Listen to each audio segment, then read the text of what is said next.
हो गया sir. Hello. Okay sir, good evening sir, सबको गुड इवनिंग फिर से। अच्छा तो बेसिकली हम लोग जीएसटी क्लास में, तो बेसिकली इनडायरेक्ट टैक्स, हाँ इनडायरेक्ट टैक्स में हम लोग जीएसटी के अंदर क्या बात कर रहे हैं। करेंटली जो डिस्कशन चल रही है, जो टॉपिक चल रहा है सर, इसको हम लोग क्या नाम दिया, मतलब हम लोगों ने नाम नहीं दिया, गवर्नमेंट ने नाम देके रखा, इनडायरेक्ट टैक्स डिपार्टमेंट ने, सीबीडीटी ने, sorry central board of indirect tax ने क्या नाम देके रखा सर, सीबीआईसी ने, एग्जेम्पशन फ्रॉम जीएसटी। मतलब बेसिकली ये बेसिक तो नहीं है, लेकिन मैं इतना बोल सकता हूँ, मतलब बेसिक के जस्ट बाद ही ये टॉपिक कराया जाता है। अगर किसी का बेसिक्स ऑफ जीएसटी या सप्लाई ऑफ जीएसटी मिस है, डोंट वरी, आपको supply of GST, charge of GST या बेसिक्स ऑफ जीएसटी का जो एरिया है वो आप लोगों को प्रोवाइड अभी कर दिया जाएगा। आप रिकॉर्डेड में एक बार अभी देख लो, फिर से बाद में आप लाइव क्लास फिर से कर लेना, तो ओवरऑल आप 2 बार 3 बार जितना बार मर्जी क्लास को कवर कर सकते हो, ठीक है। बट ये जो एग्जेम्पशंस अंडर जीएसटी जिसके बारे में क्लास में अभी डिस्कशन चल रहा है, ऑलमोस्ट 4-5 क्लास हम लोगों ने इसके ऊपर किया, हाँ मतलब काफ़ी धीरे धीरे चल रहे हैं, डिटेल्स में कर रहे हैं बात, और एक एक एग्जाम्पल क्वेश्चंस को गो थ्रू करते हुए चल रहे हैं। मतलब ऐसा नहीं कि बस पढ़ लिए, एकदम एग्जाम्पल भी देख रहे हैं, साथ में केस स्टडीज भी देख रहे हैं, और फिर जाके हम लोग समझने का कोशिश कर रहे हैं कि ये गवर्नमेंट ऑफ इंडिया ने जीएसटी लॉ को क्यों बनाया है ना, और क्यों इतना डिटेल्स में बनाया, स्पेशली सीजीएसटी एक्ट जो आप लोगों को पढ़ाया जाता है। तो central goods of service tax, ऐसे आप लोगों को पता है ना sir, there are basically 3 types of GST, है ना। तो बेसिक्स ऑफ जीएसटी के अंदर ये सब बात होता रहता है। Central goods of service tax, बोलो sir, CGST, SGST SGST, SGST, IGST. And IGST. Thank you sir. IGST, GST मतलब integrated goods and service tax. Sir ये सब तो आप लोग जानते हो कि कौन सा जीएसटी कब चार्ज होता है, लाइक जब एक स्टेट से दूसरा स्टेट में जाए तो क्या चार्ज करते हैं, प्रोडक्ट जब एक स्टेट से दूसरे स्टेट में जाए, इंटरस्टेट। इंटर स्टेट, उसमें आईजीएसटी चार्ज करते हैं, है ना। और जब सेम स्टेट के अंदर गुड्स का घुमा फिरना चलता है, उसमें इंट्रास्टेट, इंट्रा स्टेट, और उसमें सीजीएसटी और एसजीएसटी। दोनों चार्ज करते हैं। Very good sir. तो ये सब बेसिक चर्चा है, तो बेसिक्स ऑफ जीएसटी के अंदर बहुत डिटेल्स में ये सब आप लोगों को मैं करा के रखा, फिर बाद में भी जिन लोगों का नहीं हुआ बाद में फिर से लाइव करेगा।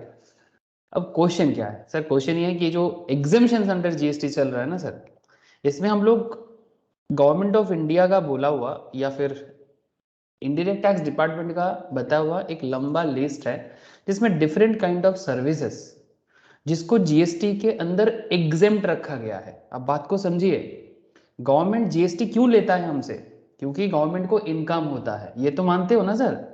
गवर्नमेंट हमसे जीएसटी क्यों लेता है, मतलब हर बात बात में वो कहीं ना कहीं जीएसटी चार्ज करना चालू कर देता है कि भाई इसमें जीएसटी लगाओ, उसमें जीएसटी लगाओ, उसमें जीएसटी लगाओ, हाँ फलाना जीएसटी, फलाना जीएसटी, ये जीएसटी, वो जीएसटी। मतलब दिमाग खराब होता है। ऐसे दिमाग खराब तो हम लोगों का जरूर होता है, मतलब as a consumer, as a businessman, जरूर हम लोगों को लगता है कि बार्डन हो रहा है, ये हो रहा है, वो हो रहा है, लेकिन गवर्नमेंट का भी बार्डन है, क्योंकि गवर्नमेंट का बार्डन क्या है, अगर हम लोग टैक्स नहीं देंगे तो फिर गवर्नमेंट को रेवेन्यू कहाँ से मिलेगा। बात तो एकदम सही है ना सर, अगर हम लोग टैक्स नहीं देंगे तो गवर्नमेंट को अर्निंग कहाँ से होगा। ये चाहे इनकम टैक्स बोलो या इनडायरेक्ट टैक्स, मतलब जीएसटी बोलो, कस्टम्स बोलो, ठीक है, ये सब पढ़ने के पीछे सबसे बड़ा रीजन तो यही है कि जो आप लोगों को मैं हर हर एक क्लास में बताता रहता हूँ कि सर जब भी इनकम टैक्स पढ़ते हैं, जब भी इनडायरेक्ट टैक्स पढ़ते हैं, मतलब जीएसटी कस्टम्स पढ़ते हैं, हम लोग हमेशा एक ही बात बार बार करते रहते हैं कि गवर्नमेंट का मनी पाइपलाइन है ये टैक्स, है ना सर। आप लोगों को बात समझ में आ रहा है ना सर, यस सर। है ना। चाहे वो डायरेक्ट टैक्स हो, चाहे वो इनडायरेक्ट टैक्स हो, और इनडायरेक्ट टैक्स के अंदर अभी तो बस 2 ही बचा हुआ है ना। एक सारा का सारा टैक्स को सबसम कर दिया गया जीएसटी के अंदर, जो बेसिक्स ऑफ जीएसटी के अंदर पूरा डिटेल्स में हम लोगों को समझा गया है कि कि बहुत सारा अलग अलग टाइप का इनडायरेक्ट टैक्सेस हुआ करता था, जिसको एक मार्च करके एक टैक्स का नाम दिया गया और बोला गया भी one nation one tax, that is GST. तो आप लोग अगर यहाँ पर थोड़ा सा ध्यान देते हो तो आप लोग यहाँ देख सकते हो सर कि गवर्नमेंट अगर किसी, ये मिनिस्ट्री ऑफ कॉर्पोरेट अफेयर्स का इंडियन बजट से लिया गया, ठीक है, आप देख सकते हो, ये चीज़ मैं हमेशा दिखाता हूँ, फिर से दिखा रहा हूँ। अगर गवर्नमेंट 33.5 ट्रिलियन ग्रॉस रिसीव करता है तो वो कहाँ से करता है, ठीक है। 1 ट्रिलियन का मतलब होता है 1 लाख करोड़, ओके। तो आप समझ सकते हो कि अगर गवर्नमेंट जीएसटी के थ्रू से इतना अर्निंग कर रहा है तो कहाँ से कर रहा है, उसमें जीएसटी से ऑलमोस्ट 6.1 ट्रिलियन इवन आप लोग जब इनकम टैक्स पढ़ते हो तब आपको मैं ये डेटा दिखाता हूँ। ये बहुत पुराना डेटा नहीं है सर, 2019-20 का है, 2019-20 का, ठीक है। तो आप यहाँ से ये अंदाजा जरूर लगा सकते हो कि गवर्नमेंट के लिए पैसा कितना जरूरी है। और भाई इतना बड़ा कंट्री है हमारा, हाँ, इसको मैनेज करना, मेंटेन करना, इतना सारा स्टेट है उनको देखना, हाँ, ऊपर से अगर पैंडेमिक एंडेमिक क्या क्या सब चल रहा है सर, आप लोग जानते हो, हाँ, महामारी चल रहा है आप लोग, तो ऐसे सिचुएशंस में गवर्नमेंट को और ज़रूरी चाहिए पैसा, क्योंकि बहुत सारे लोगों को फ्री में खाना खिलाना पड़ता है। देश हमारा इतना भी डेवलप नहीं हो गया है, we are not like USA, we are not like Russia, we are not like UK, हमारा देश वैसा नहीं है, ठीक है। हमारा देश तो अभी कुछ कुछ साल पहले इंडिपेंडेंस ही लिया ब्रिटिश से, 60-70 साल हुआ, और अभी जाके थोड़ा सा अपने पैरों में खड़ा हो रहा है। अब ऐसे हालत में जब कोरोना या पेंडेमिक जैसे कुछ हो जाता है ना सर, इंडिया जैसा कंट्री के लिए बहुत मुश्किल है। साथ में करप्शन वगैरह सब कुछ तो है ही, उसको साइड में रखते हैं, पॉलिटिकल हंगामा, हाँ, इलिटरेसी, पॉवर्टी, अब इतना सारा चीज़ों के लिए लड़ने के लिए गवर्नमेंट को पैसे का ज़रूरत बहुत है। मतलब हम लोग जैसे चिल्लाते हैं ना पैसा चाहिए पैसा चाहिए, सरकार भी चिल्लाते नहीं है, बट उनको पता है कि उनको पैसा चाहिए। और इस पैसा जो चाहिए ना उनको, रेवेन्यू जो चाहिए ना उनको, मनी, ऐसे बोलते हैं हम लोग ये कहावत, भाई मनी है तो हनी है, एग्जैक्टली, सबके लिए मनी है तो हनी है। लेकिन ये हनी वो हनी का बात नहीं कर रहे हैं, मतलब हनी मतलब जो मधु या फिर शहद के बारे में बात कर रहे हैं, वही वाला हनी। बट सवाल ये उठता है सर, पैसा जरूरत में काम पे लगा जाए, मिसयूज ना किया जाए, ठीक है। सही काम पे पैसा का इस्तेमाल होने के लिए जितना पैसा मिले उतना अच्छा, ठीक है, बट सही काम पे लगना चाहिए। अब गवर्नमेंट को जीएसटी से अच्छा खासा मिलता है, मतलब कंपेरेटिव अगर आप परसेंटेज वाइज देखो तो जीएसटी से गवर्नमेंट को रेवेन्यू जो सोर्स होता है ना गवर्नमेंट का, उसमें टैक्स रेवेन्यू सबसे ज्यादा, नॉन टैक्स रेवेन्यू भी कुछ है like dividend return, other non tax revenue, वहां से भी गवर्नमेंट इनकम करते हैं। बट टैक्स रेवेन्यू आप पूरा ब्लू एरिया देख सकते हो, this is the blue area, ये ब्लू एरिया गवर्नमेंट के लिए बहुत ही इंटरेस्टिंग एरिया है। लेकिन फिर भी 135 crore plus 135 crore plus population को मेंटेन करने के लिए आपको इतना मैं बोल सकता हूँ कि अभी भी सर, मतलब हम लोग कुछ नहीं पहुंच पाए। मतलब इतना बड़ा देश का इतना बड़ा पॉपुलेशन को देखने के लिए जितना ज़रूरी है गवर्नमेंट का, उतना अर्निंग भी नहीं होता है सर। क्या बात कर रहे हो, हाँ सर, इसको समझने के लिए ना आप लोगों को थोड़ा सा और समय के साथ साथ मैच्योरिटी होना दबाना पड़ेगा, तो आपको समझ में आएगा कि इंडिया जैसे कंट्री को संभालने के लिए कितना पैसा का ज़रूरत है, ठीक है। मतलब एटलीस्ट अगर इंडिया को एक डेवलप नेशन बनाना है, जैसे हम लोग एक ड्रीम देख रहे हैं ना सभी कोई, कि एक ना एक दिन भारत को डेवलप कंट्री बना के, मतलब देख के मरेंगे, मेरा तो यही सपना है सर, कि मरने से पहले कुछ नहीं, कि भारत को डेवलप कंट्री देख के मरे। डेवलप मतलब एक हाई लिविंग स्टैंडर्ड, एक high quality of thinking, high quality life, high quality in the sense सबके पास एक सुख सुविधाएं हो, सबके पास मेहनत हो, सबके पास एक क्वालिटी हो सब चीज में, बस यही तो है ना। अब सबको, इनकम, हाँ क्या बोलते हो सर? पर कैपिटा इनकम अच्छा होना चाहिए हाँ, सबका। पर कैपिटा इनकम अच्छा होना चाहिए सबका। इसके लिए गवर्नमेंट को बहुत पैसे चाहिए सर, इंफ्रास्ट्रक्चर बिल्ड करना है, क्या क्या नहीं करना है। तो सर इसके साथ जीएसटी का क्या कनेक्शन? अरे सर जीएसटी का ही तो connection, GST, income tax, corporate tax, किसका कनेक्शन नहीं है बोलो? उसमें से एक सब्जेक्ट आप लोगों को as a chartered accountant, as a cost accountant, as a company secretaries आप लोगों को भी पढ़ाया जाता है, ठीक है। इवन और भी लोग पढ़ते हैं, लेकिन सीएस सीएमए स्पेशलाइज्ड वे में पढ़ते हैं, ठीक है, कि भाई वो जीएसटी एक्सपर्ट बनते हैं, जैसे इनकम टैक्स एक्सपर्ट बनते हैं वैसा ही। अब उसमें आप लोगों को आज मैं क्या बताने वाला हूँ सर, जिस टॉपिक में चल रहा था मैं उसमें जा रहा हूँ सर। सर कॉर्पोरेट टैक्स हम लोग का मतलब फाइनल वगैरह हम लोग का पार्ट है पढ़ाई का कि नहीं? हाँ सर, क्यों नहीं पार्ट है। ये जो इंडिविजुअल टैक्स है उसी के अंदर भी आप लोगों को, इनकम टैक्स के अंदर भी तो कॉर्पोरेट टैक्स का एरिया पढ़ाया जाता है थोड़ा सा। बट जब आप लोग प्रोफेशनल में या सॉरी फाइनल लेवल में या प्रोफेशनल में आओगे, ठीक है, फाइनल लेवल में जब आओगे वहाँ पर कॉर्पोरेट टैक्स के लेके और बातें होंगे सर। ऐसे थोड़ा बहुत तो ऐसे नॉर्मल इनकम टैक्स में भी आप लोगों को पढ़ाया जाता है सर, नहीं जाता?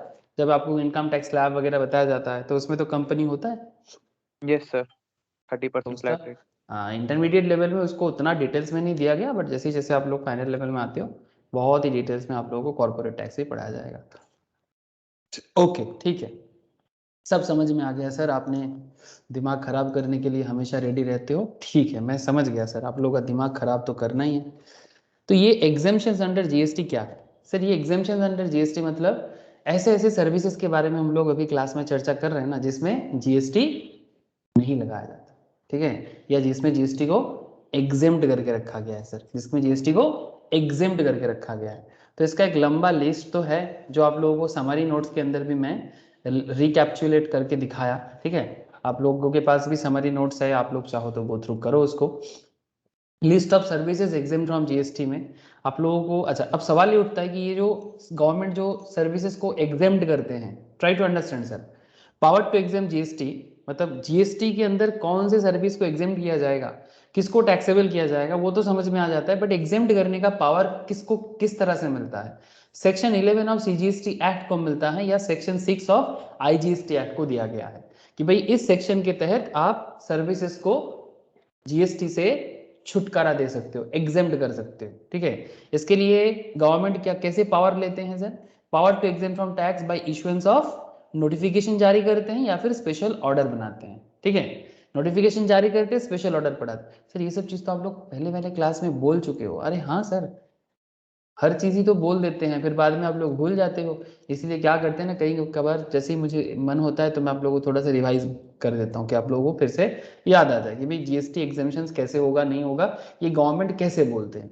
और यहाँ पर आ गया फिर से लिस्ट ऑफ सर्विसेज, जिसके बारे में हम लोग क्लास में काफी डिटेल्स चर्चा करके रखे हैं। एक बार फिर से बात को बताएं सर कि क्या क्या हम लोग डिस्कशंस किए हैं और आज क्या करेंगे। सर आज तो मैं आपको अभी से बता रहा हूँ, आज तो sir transport goods transport agency आप लोग सुने हो ना, जो ट्रक्स वगैरह होता है ना, जो रास्ते में गुड्स लेके जाते हैं, ट्रक्स, रेल, वेसल्स, जहाज वगैरह, हाँ इनके बारे में चर्चा करेंगे, गुड्स ट्रांसपोर्ट एजेंसी के बारे में। और सर चर्चा करने का पूरा इरादा है बैंकिंग सर्विस के बारे में, आरबीआई सर्विसेज के बारे में, ठीक है। मजा आएगा सर, बहुत ही मतलब दिलचस्प चर्चा है। आप लोगों को मतलब दिमाग खा लूंगा आज आप लोगों का, मेरा भी थोड़ा जाएगा खराब, आप लोग और खराब करेंगे, ठीक है सर। लेकिन एक बार मैं फटाफट एक बार कोशिश करता हूँ आप लोगों को कि क्या क्या हम लोग पढ़ चुके हैं उसके बारे में आपको एक बार बताने का, ठीक है सर। ये समझ में आ रहा है कि नहीं आ रहा है? बात बोलो कि जो भी मैं बोल रहा आ हूँ रहा समझ है आ रहा है सर। कि नहीं? ठीक है sir. List of services yes. Exam from GST, ठीक है। इसमें हम लोग अभी तक क्या क्या सर्विसेज के बारे में स्टार्टिंग क्लासेस से पढ़ रहे हैं सर, मतलब स्टार्टिंग मतलब ये एग्जाम्शंस का स्टार्टिंग से। इसमें चैरिटेबल एंड रिलीजियस एक्टिविटीज, हाँ सेक्शन 12 डबल एज पर इनकम टैक्स एक्ट के हिसाब से जो चैरिटेबल ऑर्गेनाइजेशन है उनका सर्विस एग्जेम्प्टेड है, जिसमें आप लोगों में बता के रखा सर, जैसे वो हम लोग धर्म, जो लोग धर्म का पालन करने वाले हैं सर, जैसे हिंदुओं में सर क्या करते हैं हिंदू लोग, वो कैलाश यात्रा करते हैं, मानसरोवर यात्रा करते हैं ना, तीर्थ यात्री, हाँ ऐसा ही। तो मुस्लिम में जैसे हज यात्रा करते हैं, मक्का मदीना जाते हैं, ठीक है। ऐसे आपका सिख धर्म में भी उनका सबसे बड़ा जो ये है वो आज के पाकिस्तान में है सर, ठीक है। मतलब एक्चुअली गुरु नानक जी का जो घर है ना वो बॉर्डर पे उस पर पड़ गया, ठीक है। वो भी बहुत ही एक अलग ही किस्सा है, बट खोलते हैं सर बॉर्डर। इस बार इमरान खान खोला था और मनमोहन सिंह विजिट किया था अलग ही किस्सा है सर हमारे देश का। तो ऐसे अपने अपने जो रिचुअल्स के हिसाब से हम लोग विजिट करते हैं, तो उसी के ऊपर रिलीजियस मैटर के ऊपर जो बातें हैं वो सब सर्विस में जीएसटी एग्जेम्पशंस कब हो सकता है कब नहीं हो सकता है, इसका चर्चा था। अच्छा ये डिटेल्स में बोल के रखे हैं सर। एग्रीकल्चर रिलेटेड सर्विसेज, इसके बारे में भी डिटेल्स चर्चा करके रखे हैं, एग्रीकल्चर में क्या क्या एग्जेम्प्टेड होता है और कब एग्जेम्पशन नहीं मिलता है वो भी बोल के रखे हैं। एजुकेशन सर्विस, इसका भी बड़ा भयंकर डिस्कशन हुआ कि किसको एजुकेशनल इंस्टीट्यूट बोलेंगे, किसको जीएसटी में लाएंगे, किसको जीएसटी में नहीं लाएंगे, एजुकेशनल इंस्टीट्यूशन किसको कहते हैं, इसका भी अच्छा खासा डिस्कशन था। आप लोगों को पता होना चाहिए सर एकदम, as a GST expert you must know कि क्या क्या सर्विसेज है जिसमें जिसको जीएसटी से एग्जाम्प्ट करके रखा गया है और उसके पीछे रीजन क्या है, ठीक है। तभी तो एक्सपर्ट बनोगे ना। एक्सपर्ट में और एक नॉर्मल क्लार्क में फर्क क्या होता है? हाँ सर, एक्सपर्ट में और नॉर्मल क्लारिकल काम में फर्क क्या होता है? एनीवन सर बोलो ना, जो मन में आता है बोलो, जो समझ रहे हो। कि जो एक्सपर्ट बनते हैं जो क्लार्क बनते हैं, सपोज दोनों एक ही काम करते हैं, एक से फॉर एग्जाम्पल जो लोग टैली में अकाउंट्स मेंटेन करते हैं वो भी बोलते हैं कि वो अकाउंटेंट है, और जो चार्टर्ड अकाउंटेंट है वो भी बोलते हैं कि वो भी अकाउंटेंट है, जो कॉस्ट अकाउंटेंट है वो भी बोलते हैं कि वो भी अकाउंटेंट है। तो फिर ये टैली का अकाउंटेंट और ये सीए में अकाउंटेंट में क्या फर्क है सर? हम সিএদের बनाते हैं, ধারণা फॉलो বেশি, करते हैं। সমস্ত हाँ কিছু बोलो, एक जन बोलो। हम बनाते हैं, वो फॉलो करते हैं। हम बनाते हैं वो फॉलो करते हैं। हाँ बोल संपत, क्या बोल रहा था बोल। সিএরা একটুখানি মানে ডিটেলসে সবকিছু ব্যাপারগুলো জানতে পারে, সেটা অ্যাকাউন্টেন্ট সব ডিটেলস জানে না। ওরা একটা কাজের মধ্যে সীমাবদ্ধ থাকে যে হ্যাঁ এসে এইটুকুনি হিসাবটা করলেই হয়ে যাবে। सर बेसिकली एक सिंपल वे में आपको मैं बता सकता हूँ कि जो बस टैली में कंट्रोल करते हैं ना, मैं इनको अनपढ़ नहीं बोल सकता, पर इनको बस इतना कह सकता हूँ कि they are just a data entry operator. इनको एनालिटिकल पॉइंट ऑफ व्यू उतना नहीं आता। हाँ, कोई कोई काम करते करते 20 साल 30 साल से काम कर रहे हैं, उसको भी एनालिसिस आ गया, that's a different concept. But in simple एक टैली करके बीकॉम करके अकाउंटेंट बन रहा है, और एक सीए करके सीएमए करके वो भी अकाउंटेंट बन रहा है। बट इनको हर चीज़ का मतलब पता होता है, उसका एनालिसिस पता होता है, सही गलत क्या होता है उसका पता होता है, ठीक है। लेकिन नॉर्मल टैली अकाउंटेंट को डिटेल्स नॉलेज नहीं रहता सर, वो बस एंट्री कर सकता है। बस एक ही काम उनको सिखा के बार बार प्रैक्टिस करा के उनको वो बस वही काम पे उनको लग जाना पड़ता है, तो वो बेसिकली क्लरिकल होता है। तो एक क्लार्क में और एक एक्सपर्ट में बस इतना ही फर्क होता है, बस इतना मतलब ये बहुत बड़ा फर्क है। बट यही पॉइंट है सर कि एक एक्सपर्ट जीएसटी एक्सपर्ट और एक जीएसटी का काम ऐसे नॉर्मली बहुत सारे लोग जीएसटी का काम करते हैं सर। अगर आप लोग देखोगे ना हमारे सोसाइटी के, अगर आप थोड़ा सा नज़र डालोगे, आप लोग देखना कि वो बात करता है कि ये जीएसटी फाइलिंग का काम करता हूँ। तो जीएसटी फाइलिंग का काम तो आप लोग भी कर सकते हो, उसमें क्या बड़ी बात है। हाँ, जीएसटी फाइलिंग करने में इतनी भी क्या बड़ी बात है। आपको एक कुछ फॉर्म दिया जाएगा, उस फॉर्म को फिलअप करना है, डिटेल्स डालना है, रिटर्न फाइल करना है, पेमेंट करना है, गवर्नमेंट के घर में टैक्स जमा करना है, बस। इसके लिए इतना क्या है। तो फिर एक चार्टर्ड अकाउंटेंट, एक कॉस्ट अकाउंटेंट, एक सीएस, एक सीएमए, एक एलएलबी वाले को जीएसटी के बारे में इतना खास क्या पता चल जाता है। हाँ, बिकॉज वो हर चीज को डिटेल्स में समझते हैं। तभी जब किसी कारण में कोई डिस्प्यूट होता है, किसी मैटर पे कोई केस बनता है, तो वो लोग कोर्ट में जाके उस मैटर के बारे में अपना डिसीजन भी दे सकते हैं। और सबसे बड़ी बात कि they know everything in details, ठीक है। यही फर्क हो जाता है सर एक नॉर्मल जीएसटी फाइलिंग के काम करने वाले और जीएसटी एक्सपर्ट्स में। तो एग्जैक्टली ये जो आप लोग इतना डिटेल्स में पढ़ाई कर रहे हो ना, हर एक सेक्शंस के बारे में, हर एक सर्विसेज के बारे में, जैसे आपको भी बोला रिलीजियस एक्टिविटीज का क्यों एग्जेम्प्टेड है, एडुकेशन सेक्टर में क्या एग्जेम्प्टेड है, हेल्थ केयर में क्या एग्जेम्प्टेड है। तो इतना डिटेल्स थोड़ी ना कोई आम जीएसटी का जो सिंपल फाइलिंग करने वाले को थोड़ी ना पता होता है, वो कभी ये सब पढ़ा ही नहीं, ठीक है। सर्विस बाई प्रोवाइड, ये वाला चर्चा बहुत लंबा चर्चा था कि हमारा जो सरकार है वो हमें जो सर्विस प्रोवाइड करते हैं उसमें एग्जेम्पशंस होता है कि नहीं होता। ऐसा नहीं कि हर एक सर्विसेज एग्जेम्प्टेड होता है। जैसे आपको मैं पोस्ट ऑफिस के बारे में कुछ केस लॉस पढ़ाया, पोस्ट ऑफिस का कुछ एग्जाम्पल्स कराया, जैसे पोस्ट ऑफिस तो है ना गवर्नमेंट सा, ठीक है। तो उसके ऊपर चर्चा था कि गवर्नमेंट का दिया हुआ हर एक सर्विस एग्जेम्प्टेड नहीं होता है सर, कुछ सर्विसेज में टैक्स लगता है। उसका भी रीजन आप लोगों को मैं प्रीवियस लेक्चर्स में समझाया था। ठीक है सर, समझाया तो बहुत कुछ, हम लोग भूल जाते हैं फिर आप दिमाग खाते हो।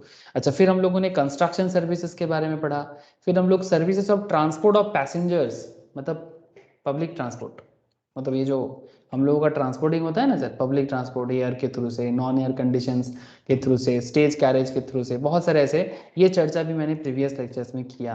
तो फिर आज क्या करने वाले हो सर? आज पढ़ने वाले हैं सर जीटीए। क्या बोला मैं आपको?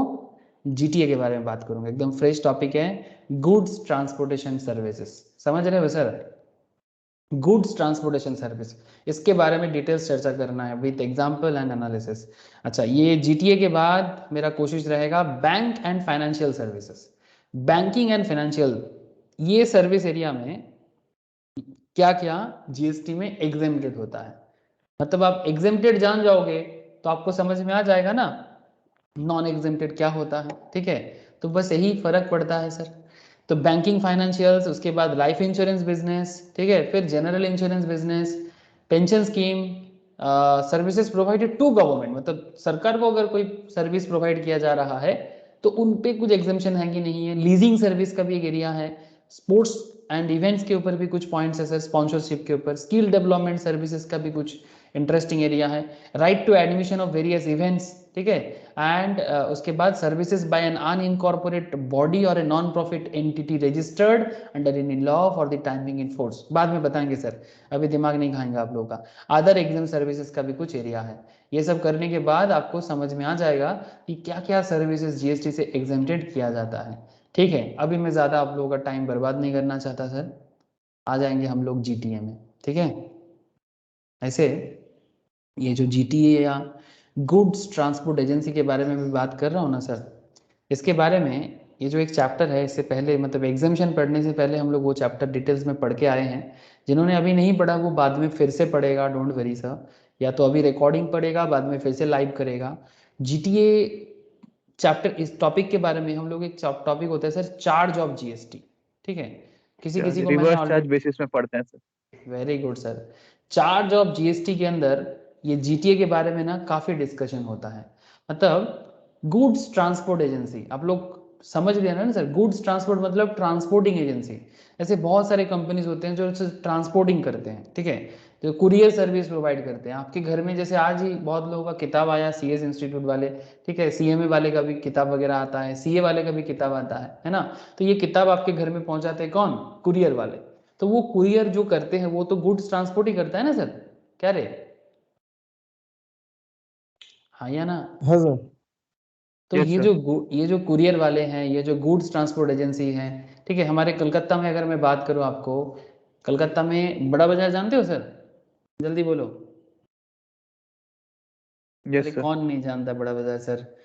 मतलब खुद को क्या कहना चाहते हो सर? बड़ा बाजार पोस्ता। बड़ा बाजार में सर एक एरिया होता है पोस्ता बोल के, पोस्ता एरिया जगह का नाम है सर, ठीक है।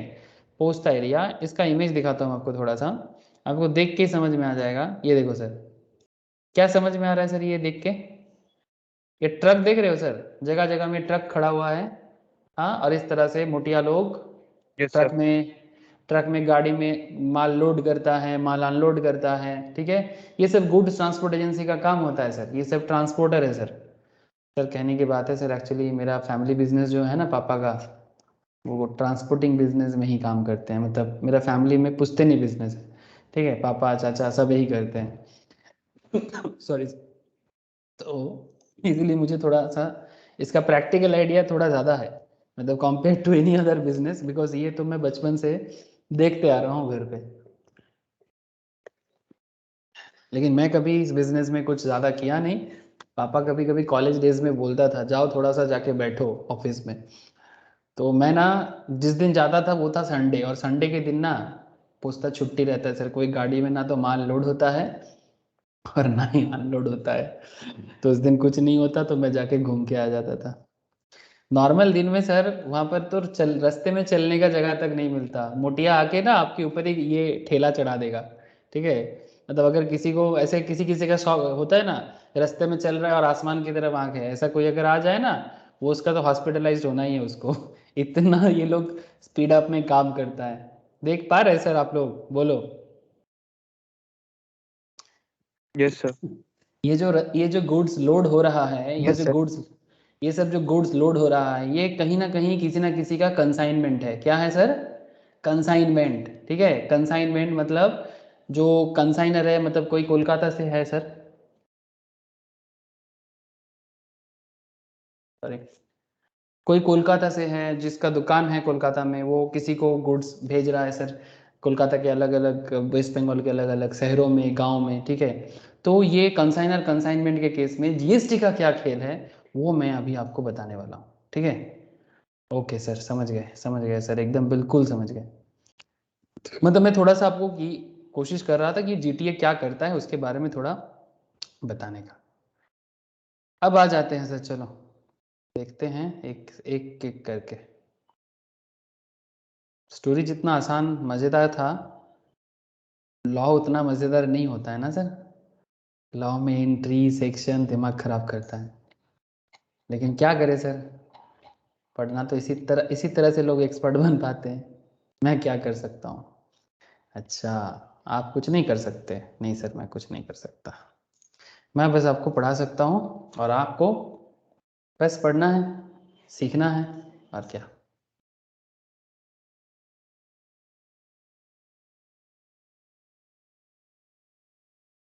अच्छा, ये वाला टॉपिक से स्टार्ट कर रहा हूँ sir, that is goods transportation service. दिखाई दिया क्या आप लोगों को? थोड़ा सा मुझे हाँ ना से जवाब दीजिएगा। Yes sir. Okay sir.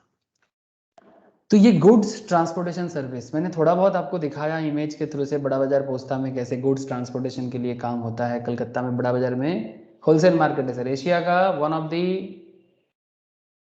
Largest wholesale market बड़ा बाजार, मजाक नहीं कर रहा है सर।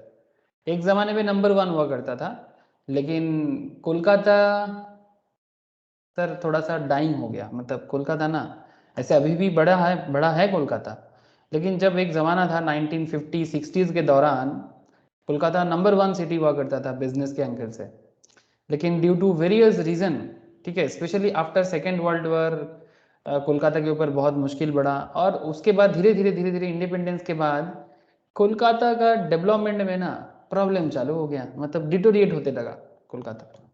उसके बाद से कोलकाता का जो बड़ा बाजार है वो होलसेल मार्केट में नंबर 1 पोजीशन थोड़ा थोड़ा उनका हटने लगा। अभी भी टॉप 2-3 में है, 5 के अंदर तो आ जाएगा, बट हाँ पहले जैसा नहीं रहा, मतलब वो जो प्राइड था ना वो थोड़ा सा कहीं ना कहीं खो गया सर।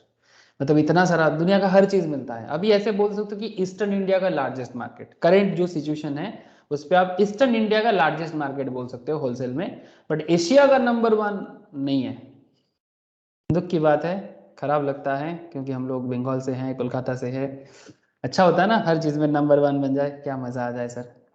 डिस्क्रिप्शन ऑफ सर्विसेज में आप देख लो फटाफट, goods transportation service, service by way of transportation of goods by road except the services. अच्छा ध्यान से सुनना, गुड्स ट्रांसपोर्टेशन ऑफ सर्विस के बारे में एंट्री नंबर 18 में बोला गया है। किस में बोला गया है? एंट्री नंबर 18 में।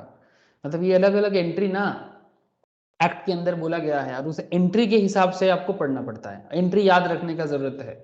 तो service by way of transportation of goods by road except the service of goods transportation agency और एक कुरियर एजेंसी, ठीक है। मतलब क्या क्या सर्विसेज रोड के थ्रू से होता है, मतलब उसमें क्या एग्जेम्पशंस हो सकता है और क्या एग्जेम्पशंस नहीं हो सकता है, तो ये आप समझ सकते हो। डिस्क्रिप्शन ऑफ सर्विस में service by way of transportation of goods exempted है, बट अगर कोई ट्रांसपोर्ट एजेंसी है तो एग्जेम्प्ट नहीं है, अगर कोई कुरियर एजेंसी है एग्जेम्प्ट नहीं है, ठीक है। बट इनलैंड वाटरवेज के थ्रू से हो रहा है, एग्जेम्प्टेड सर्विस के अंदर आ सकता है। अभी बस मैं आपको डिस्क्रिप्शन दे रहा हूँ, डिटेल्स एनालिसिस में आपको 2 मिनट बात करता हूँ, ठीक है। तो आप बस एंट्री देखो और एंट्री के अंदर क्या क्या डिस्क्रिप्शन ऑफ सर्विस दिया है वो देखो, ठीक है। तो आपको ना समझ में आएगा कि कौन से एंट्री में क्या क्या बोला है। एंट्री नंबर 20 में देखो सीजीएसटी एक्ट में अंदर एग्जामिशंस के बारे में क्या बोला है। Service by way of transportation by rail और वेसल, वेसल समझते हो ना सर? अरे अरे वेसल समझते हो कि नहीं? Yes sir, yes sir. क्या होता है वेसल, बोलो जल्दी बोलो। सर वो छोटा सा है ना, वो शिप टाइप का जिसमें सामान रख के एक किनारे से दूसरे किनारे लेके जाता है, गाड़ी वगैरह आदमी वगैरह जाते हैं। वेसल बड़ा भी हो सकता है, ऐसा नहीं कि छोटा ही होता है, पागल। नहीं, नॉर्मल बता रहा हूँ। ठीक है, ये देखिए ये भी वेसल है, ठीक है, ये थोड़ा बड़ा कार्गो है, देख कंटेनर लेके आ रहे हैं, ये बड़ा वेसल है, ठीक है।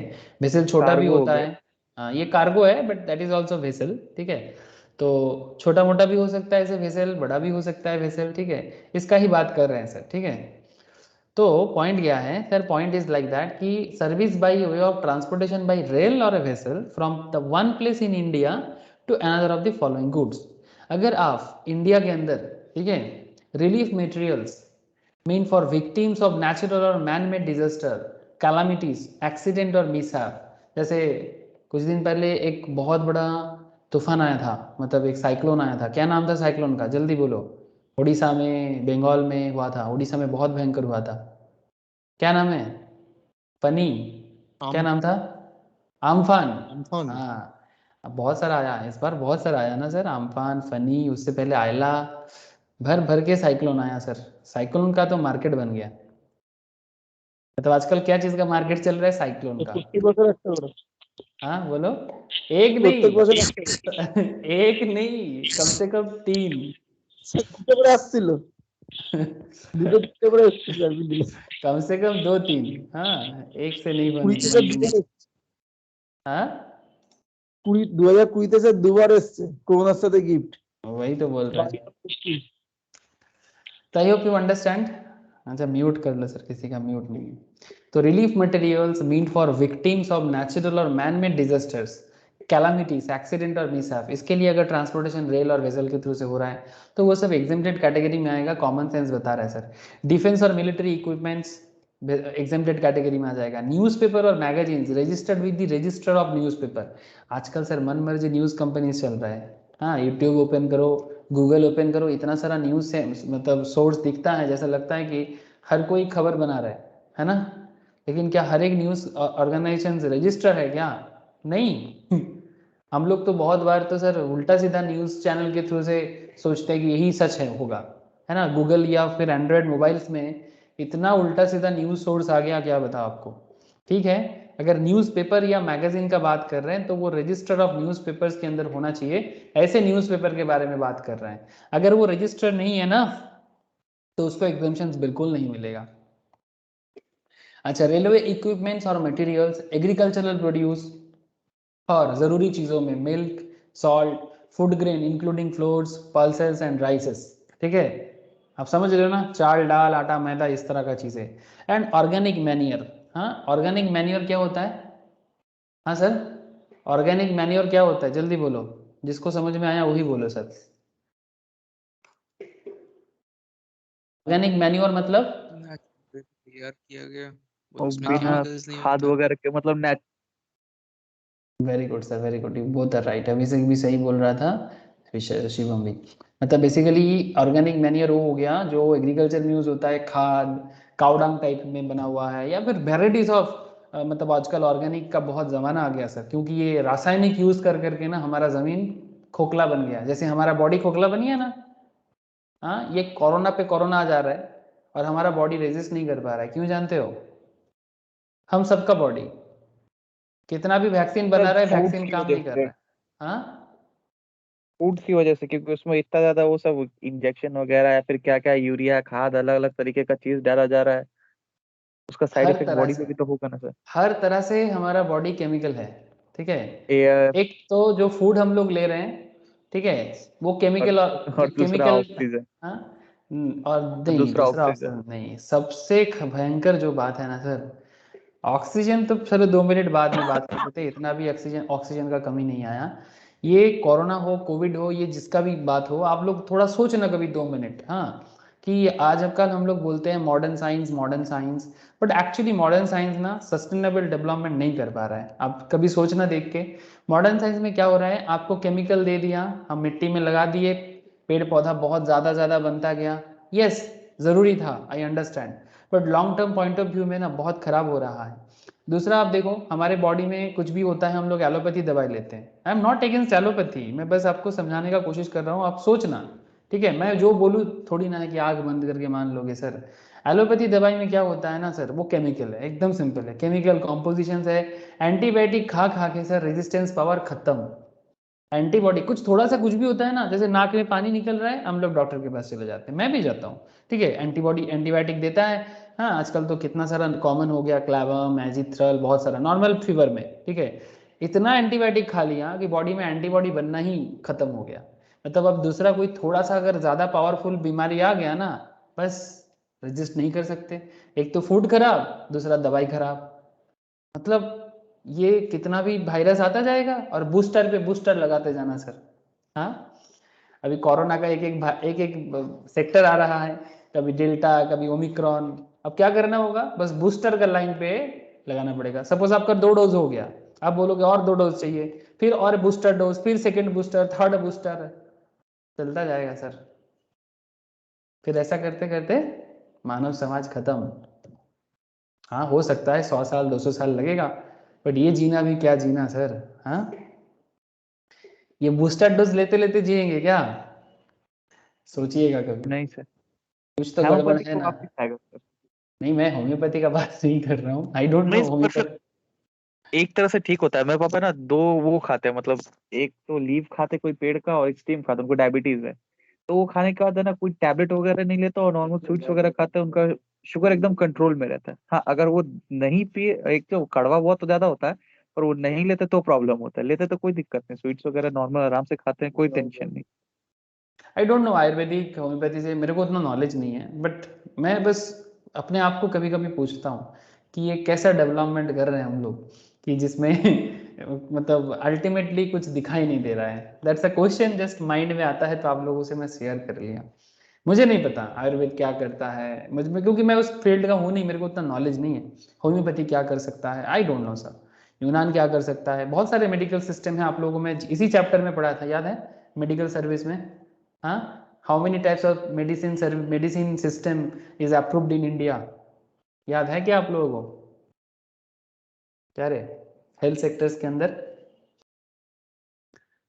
Types of medicine system approved in India, उसमें ये सभी था, एलोपैथी था, होम्योपैथी था, आयुर्वेद था, हाँ, यूनान था, मतलब ग्रीस का दवाई का कॉन्सेप्ट, सब कुछ समझाया गया था आपको, ठीक है। अच्छा, एंट्री नंबर 21 में आ जाओ sir. Service provided by A goods transport agency by way of transport in goods carriage. अच्छा, अब गुड्स ट्रांसपोर्ट में ये क्या है सर, ये टाटा एस, अपना छोटा हाथी, क्या रे, देखे हो ना रास्ते में छोटा हाथी? अरे देखा कि नहीं देखा, जल्दी यस बोलो। Sir, yes sir. Yes exactly sir, छोटा हाथी का ही बात कर रहे हैं ना सर। तो service provided by goods transport agency by way of transport in a goods carriage of agriculture produce लेके जा रहे हो, goods where consideration charge for the transportation of goods on a consignment, मतलब ये जो गुड्स लेके जा रहे हैं ना सर, ध्यान से सुनना बात को प्लीज, हाँ, ये जो गुड्स गाड़ी में लेके जा रहा है जो कंसाइनमेंट है, कंसाइनमेंट मतलब क्या सर, कंसाइनमेंट मतलब दो इंसान होते हैं सर, इसका मतलब दो पार्टी होते हैं सर, ऐसा ड्राइंग और कभी नहीं मिलेगा आपको जानने को, देखने को, very interesting drawing, famous drawing है सर। सर হ্যালো, हंसना है, हाँ बोलो सर। ওই কনফাইনার আর কনফাইনি ওই ব্যাপারটা। अरे वाह सुमित, तू कब आ गया? Consignor consignee, very good sir. तो दोनों साइड में दोनों बंदा नाच रहा है, क्यों? इसको मिलने वाला है गुड्स, ठीक है, और इसको बेचना है, ठीक है। तो जिसका सामान है, जो ओनर है पहले, वो कंसाइन कर रहा है, मतलब जिसका गुड्स इस गाड़ी में लाद के इनके पास लाया जा रहा है, ठीक है, ये कंसाइनी है। ये जो बंदा है ना इधर नाच रहा है, ये कंसाइनी है। और ये जो बंदा मिस्टर ए, ये मिस्टर बी, ठीक है, मिस्टर ए है कंसाइनर। ये कंसाइनमेंट अकाउंट्स में मैम सिखाते हैं सर, सभी को सिखाते हैं, CS CS CMA सबको करना पड़ता है, कंसाइनमेंट अकाउंट्स का कॉन्सेप्ट जानना पड़ता है। तो मिस्टर ए मिस्टर बी दोनों हैं, एक तरफ कंसाइनर है एक तरफ कंसाइनी है। मैं आपको अकाउंट्स नहीं सिखाऊंगा, बस आपको GST रिलेटेड कुछ कॉन्सेप्ट बता रहा हूँ सर। तो ये जो कंसाइनर है, ठीक है, कंसाइनमेंट में गुड्स कौन लेके जा रहा है? कोई ट्रांसपोर्टर होगा भाई, कोई GTA होगा ट्रांसपोर्टर, या GTA गुड्स ट्रांसपोर्ट एजेंसी। तो ये कंसाइनर और एक तरफ कंसाइनी। तो ये जो कंसाइनर कंसाइनी के लिए गुड्स भेज रहा है सर, जो गुड्स सेंड कर रहा है, किसके थ्रू से? ट्रांसपोर्टर के थ्रू से, है ना, GTA के थ्रू से। क्या कहता है? गुड्स वेर कंसिडरेशन चार्ज, मतलब बदले में, ठीक है, मतलब यहां पर कौन किससे चार्ज करेगा? अरे कंसाइनर कंसाइनी से चार्ज करेगा ना, सिंपल बात है। गुड्स का ओनर कौन यस है? सर, कंसाइनर है। कंसाइनी कौन है? जो कंसाइन। गुड्स को रिसीव कर रहा है ना, ये तो आप लोग जानते हो सर। तो कंसाइनर कंसाइनी से चार्ज करेगा। तो क्या कहता है sir, where consideration charge for the transportation of goods on a consignment transported in a single carriage. इस गाड़ी के अंदर जो सिंगल कैरेज जा रहा है ना सर, ये एक सिंगल कैरेज है ना, अरे ये एक सिंगल कैरेज है, जिसका टोटल वैल्यू 1,500 से ज्यादा नहीं होना चाहिए। अगर ज्यादा होगा तो GST कैटेगरी में आ जाएगा, अगर 1,500 का नीचे का सामान है तो वो बिना GST का होगा। सर क्या बात करते हो, इससे 1,500 क्या 30-40 हज़ार का सामान चला जाता है, कोई GST नहीं मांगता, वो अलग बात सर, ठीक है, वो अलग बात, ठीक है। ऐसे उसके लिए आप लोग बाद में सोच लेना, सही गलत बाद में कर लेना, रूल समझ दो, ठीक है, रूल समझते हुए चलो। पॉइंट सी, पर नॉर्मल सर, ये बेवकूफ बनाने वाला बात नहीं। अगर इतना बड़ा गाड़ी उस पर 1,500 का सामान कोई भेजेगा सर, भाड़ा ही उससे ज्यादा लग जाएगा, पेट्रोल जल जाएगा उससे ज्यादा का। अरे वही तो बात है, लेकिन क्या है, सरकार करके रखा है सभी के लिए थोड़ा सा, ठीक है। तो 1,500 से ज्यादा होगा तो GST के अंदर आने का चांसेस बढ़ जाता है, ठीक है, और अदरवाइज वो बिना GST का लेके जा सकते हैं, ऐसा बात गवर्नमेंट भी करता है। Goods where consideration charge for transportation of all such goods for a single consignee, मतलब किसी एक कंसाइनी का सामान जा रहा है जिसका वैल्यू एक कंसाइनी का, ठीक है, मतलब किसी एक का सामान 750 क्रॉस नहीं करना चाहिए, डज नॉट एक्सीड 750, तो वो बिना GST का, मतलब एग्जामिशंस कैटेगरीज में आते हैं सर। अगर किसी एक कंसाइनी का सामान लेके जा रहा है और वो किसी एक कंसाइनी का है और जिसका वैल्यू 750 है सिंगल कंसाइनी का, तो वो भी एग्जेम्प्टेड कैटेगरीज में आने का चांसेस है, मतलब आ जाता है, उसके ऊपर देखा जाएगा, उसके ऊपर जाएगा तो देखा जाएगा, ऐसा नहीं कि चार्ज कर देगा, ठीक है, बट ये लिमिट बांध के रखा है, बात को समझो सर। अच्छा, फिर बताता है sir milk salt food grain including, ये किस पे, ये ट्रांसपोर्ट गुड्स ट्रांसपोर्ट कैरेज के थ्रू से बाय रोड, हाँ, पल्सेस राइस ऑर्गेनिक मैन्यूर ये सब यहाँ पर भी है, जैसे रेल और वेसल में था यहाँ पर भी है। Newspaper magazine registered with the register of newspaper यहाँ पर भी है। Relief materials mean for victims of natural और man made disasters calamities accidental mishap यहाँ पर भी है। डिफेंस और मिलिट्री इक्विपमेंट्स यहाँ पर भी है। ये था एंट्री, ये कौन सा एंट्री था 21, इससे पहले पढ़े 20, उससे पहले पढ़े 18, समझ रहे हो सर। एक एक एंट्री में बताया जा रहा है सर कि कौन से जीटीए का क्या रूल्स है, कौन से गुड्स ट्रांसपोर्ट एजेंसी का बाय रेल भी हो सकता है, बाय वेसल भी हो सकता है, बाय रोड भी हो सकता है, ठीक है, सभी के बारे में बोल रहा है। 21A স্যার যদি सर्विस, हाँ बोलो।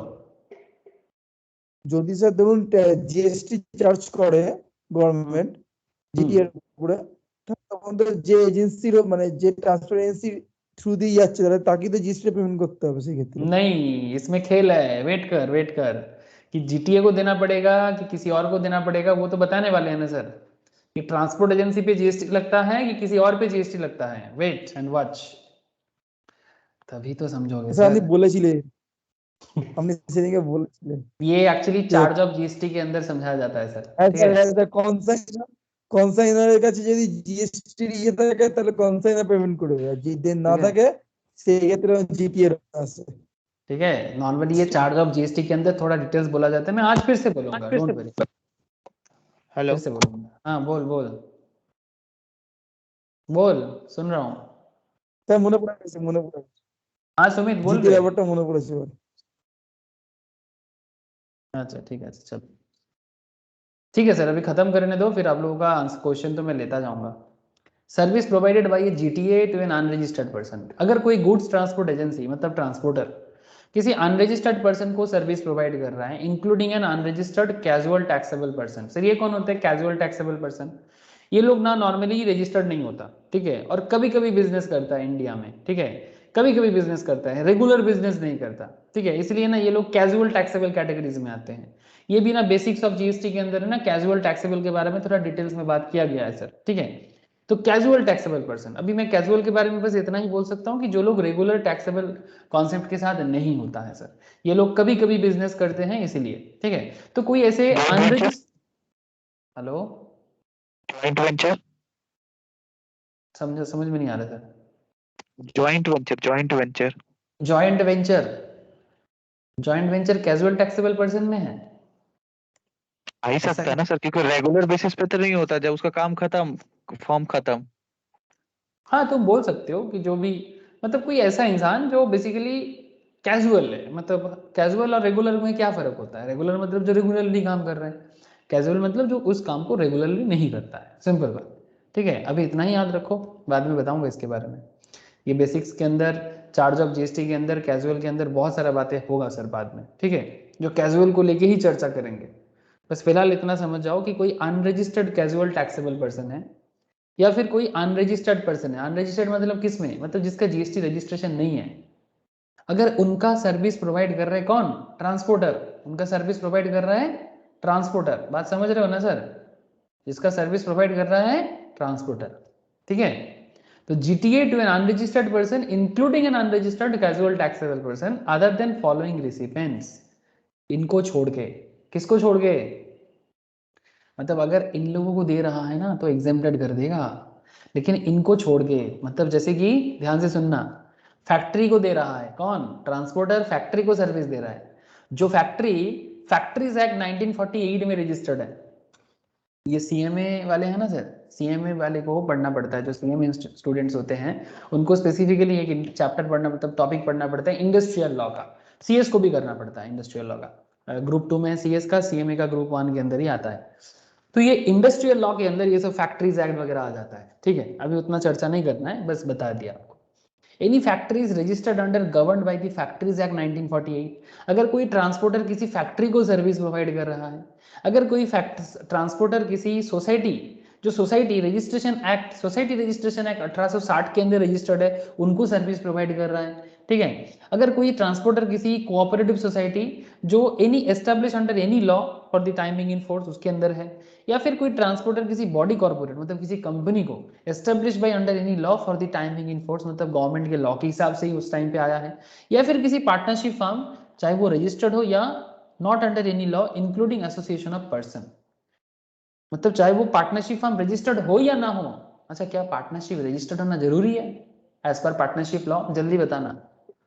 पार्टनरशिप बिजनेस करने के लिए पार्टनरशिप रजिस्टर्ड होना जरूरी है सर? यस सर, 1932 के अकॉर्डिंग जरूरी है। नहीं और सर, उसके बाद एलएल नहीं सर, पार्टनरशिप बनाने के लिए पार्टनरशिप को रजिस्टर होना पड़ेगा, ऐसा जरूरी नहीं है। आप रजिस्टर नहीं करोगे तो आप मुश्किल में पड़ोगे, लेकिन मैंडेटरी नहीं है। पार्टनरशिप आप बिना इंस्ट्रूमेंट का भी बना सकते हो।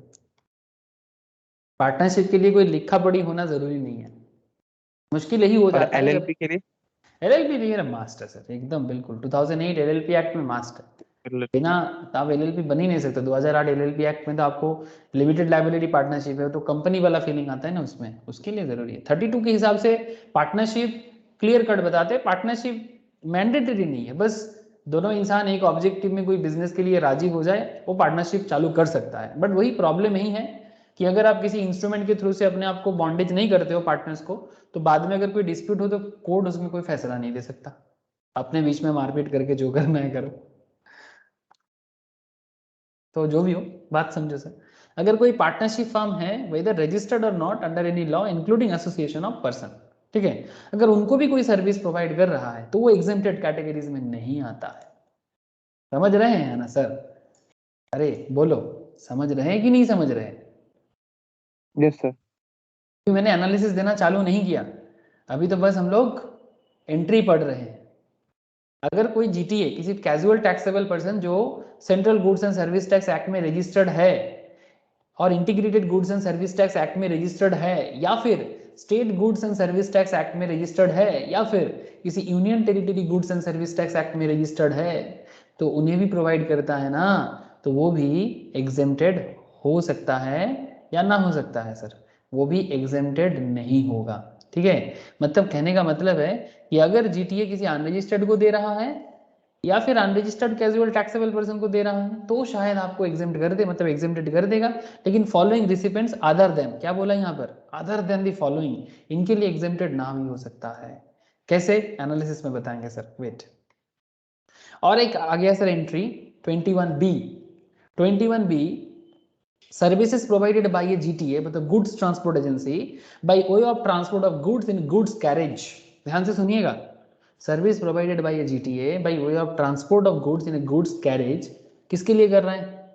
डिपार्टमेंट और establishment of the central government या स्टेट गवर्नमेंट और यूनियन टेरिटरी और लोकल अथॉरिटी या governmental agency which has taken registration under the central goods and service tax act 2017 only for the purpose of TDS deducting tax at source.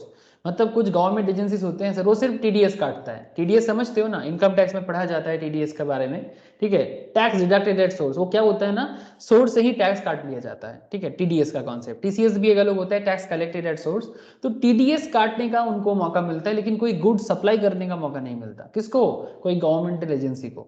तो अगर किसी ऐसे लोगों को जीटीए सर्विस प्रोवाइड कर रहा है तो वो एग्जेम्प्टेड कैटेगरीज में आ सकता है, ठीक है। तो उसी के बारे में हम लोग यहाँ पर पढ़े, ऐसा जो अलग अलग एंट्री में बोल के रखा कि भाई गुड्स ट्रांसपोर्ट एजेंसी, भाई तुम किसको किसको सर्विस प्रोवाइड करने से तुम्हारा सर्विस एग्जेम्प्टेड कैटेगरी में है, अदरवाइज वो टैक्सेबल कैटेगरीज में चला जाएगा।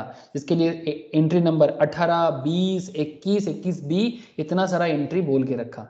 लेकिन अभी भी बात खत्म नहीं हुआ सर, ये तो बस शुरुआत है, ठीक है, कहानी अभी बाकी है।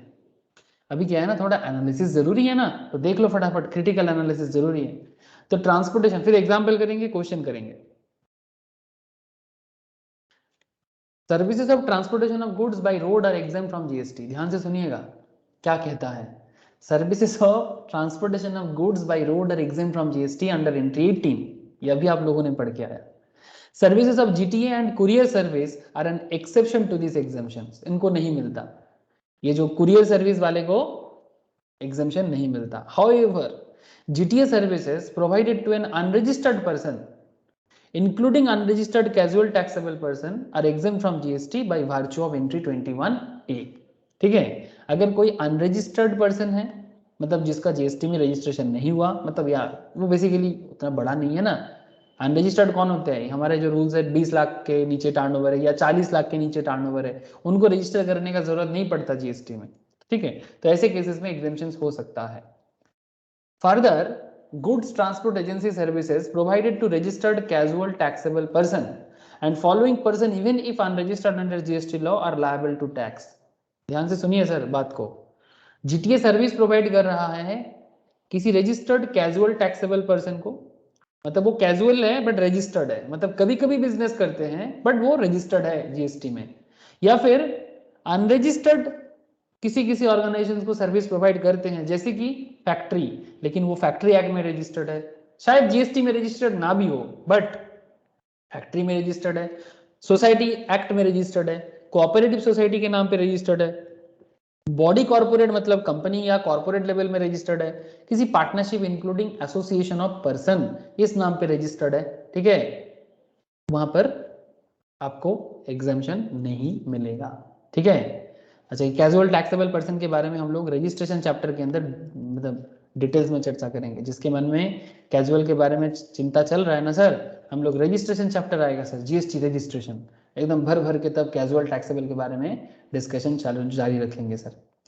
अच्छा, अब बात करते हैं सर कि GTA service provided to only an unregistered individual and and consumer, मतलब हम आप जैसे लोग एंड कंज्यूमर है ना सर। एंड कंज्यूमर कौन? अरे हम आदमी जो लास्ट में जाके खरीदारी करते हैं। तो goods transport agency services provided to only an unregistered individual और end consumer are exempt from GST. 10 क्या मतलब निकल रहा है? GTA service provided to person registered under GST law, registered casual taxable person or a factory registered under Factories Act, society registered under Society Act, cooperative society, body corporate, partnership firm, AOP, whether or not registered under GST law, ये सब क्या है? liable to tax है। अब tax कौन collect करेगा, मतलब tax किसको पेमेंट करना है गवर्नमेंट को, उसमें बात करते हैं। ठीक है, लेकिन टैक्स तो पड़ेगा सर। जीटीए का ये सर्विसेज टैक्सेबल है। अच्छा, मैं तब से बोले जा रहा हूँ, एक बार आपसे पूछना चाहता हूँ आप लोगों से कि गुड्स ट्रांसपोर्ट एजेंसी का कौन सा सर्विस टैक्सेबल है और कौन सा सर्विस एग्जेम्प्टेड है, ये समझ में आया सर? प्लीज बताइए एक बार मुझे, सभी को हाँ पूछ सर। रहा हूँ सर। यस ऐसा नंदिनी बोलो सर एक बार, ये स्नेहेश सभी को समझ आ रहा है sir? Rishabh, Sumit, hello sir. Okay yes sir. ठीक है सर, चलो।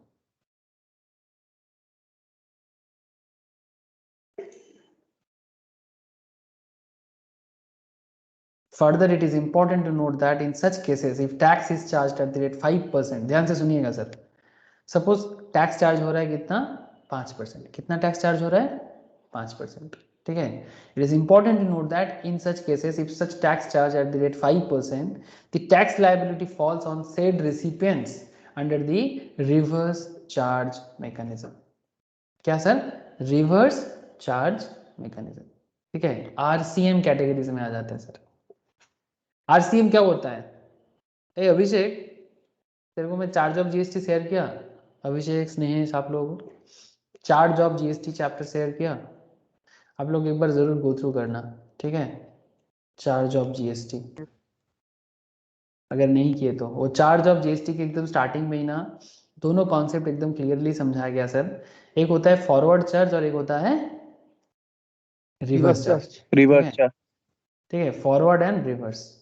तो ये फॉरवर्ड और रिवर्स चार्ज के अंदर आपको क्लियर कट समझाया जाता है कि नॉर्मली जो जीएसटी है वो फॉरवर्ड चार्ज ही होता है। मतलब फॉरवर्ड में क्या होता है, सप्लायर को जीएसटी पे करना पड़ता है। ध्यान से बात को समझिए।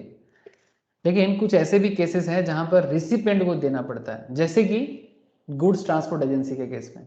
गुड्स ट्रांसपोर्ट एजेंसी के केस में अगर 5% जीएसटी का बात है, एक 12% का भी रेट का बात वहां पर किया गया है, वो आप चार्ज ऑफ जीएसटी में आप देखोगे ना तो वहां पर 12% जीएसटी का केस आपको समझ में आएगा। थोड़ा सा हायर लेवल टैक्स चार्ज होता है, उस पर आईटीसी भी क्लेम कर सकते हैं। कौन? Transport agency. ठीक है, वो आप चार्ज ऑफ जीएसटी के अंदर आपको मैं फिर से समझाऊंगा, आप चाहो तो अभी भी एक बार क्लियर कट क्लास को देख सकते हो।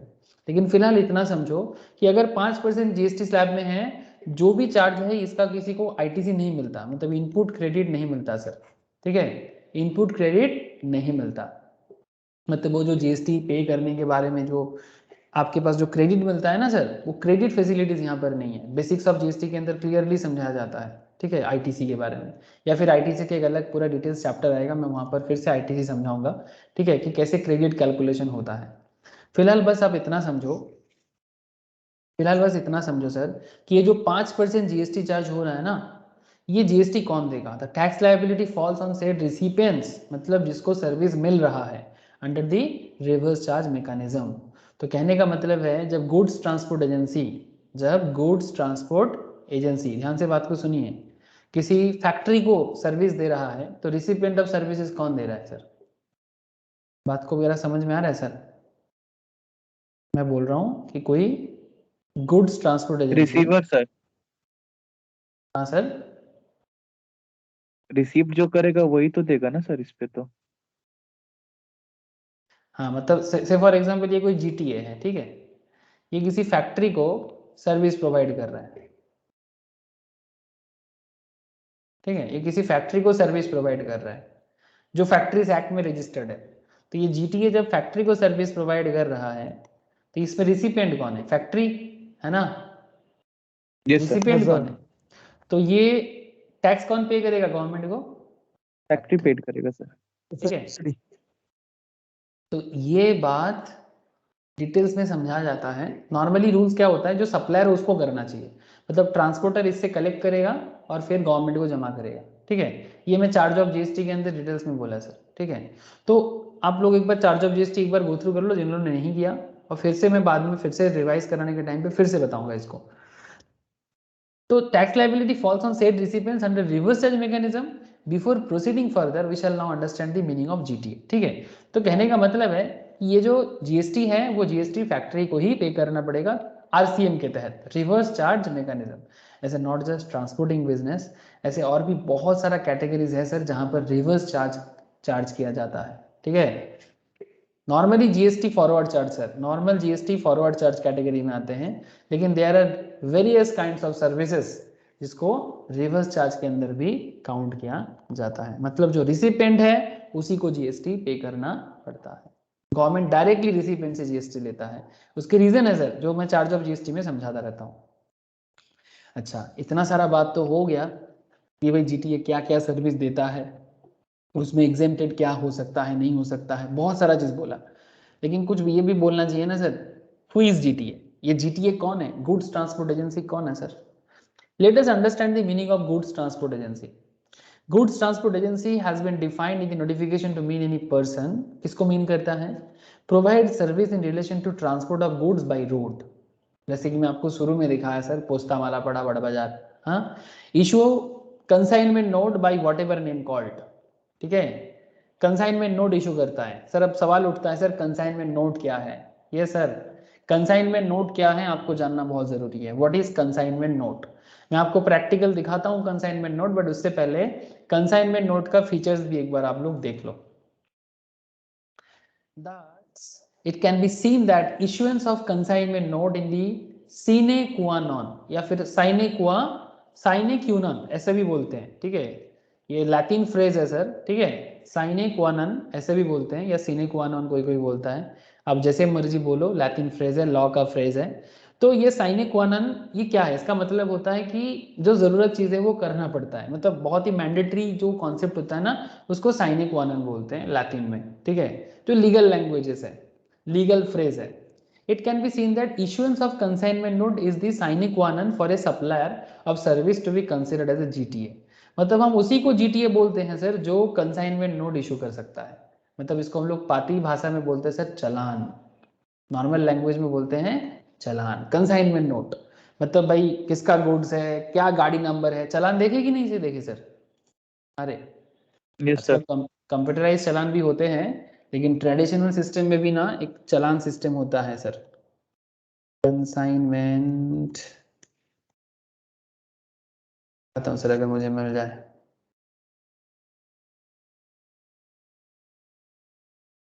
ऐसे तो इस तरह का भी होता है सर, ठीक है, जो नॉर्मल कंप्यूटराइज सिस्टम में बना जाता है, और एक होता है सो जो ट्रेडिशनल सिस्टम में होता है ना, वो एक येलो कलर का होता है, एक ग्रीन कलर का होता है, व्हाइट और कलर का। एक वाइट कलर का होता है ना। ठीक है, येलो, रेड और यस सर। वाइट, ऐसे 3 कलर का हेलो दिखता है। नहीं सर, रेड नहीं होता है। क्या होता हेलो है? नॉर्मली येलो और व्हाइट होता है और बीच में कार्बन होता है। अच्छा, और जो येलो वाला रहता है वो क्या कहते हैं, कंपनी के पास रह जाता है, और व्हाइट वाला रेसिपिएंट को दे देता है। हाँ सर, ऐसा। হ্যালো, हाँ बोल सुमित, कुछ बोल रहा है, बोल। বলছি ওই তোমার ওই চালানের যেটা ডুপ্লিকেট থাকে ওই জিনিসটা। हाँ हाँ, वही, वो भी चालान है ना, उसमें भी सब कुछ डिटेल्स रहता है। या फिर आप इस तरह का भी देख सकते हो, जो नॉर्मल कंप्यूटराइज कंसाइनमेंट नोट्स होता है, जिसमें ये सारा का सारा डिटेल्स, ठीक है, कंसाइनमेंट नोट्स, क्या गाड़ी नंबर, ये सब कुछ, GSTN नंबर, एड्रेस, ये देखो, चालान डेट दिख रहा है sir, challan number, UA number, transport ID दिखाई दे रहा है ना आप लोगों को? हाँ दे, क्या माल है, ठीक यस है, सर। कौन सा गुड्स लेके जा रहे हो, ठीक है, सारा डिटेल्स इसके अंदर रहता है। ठीक है, तो ये कंसाइनमेंट नोट है।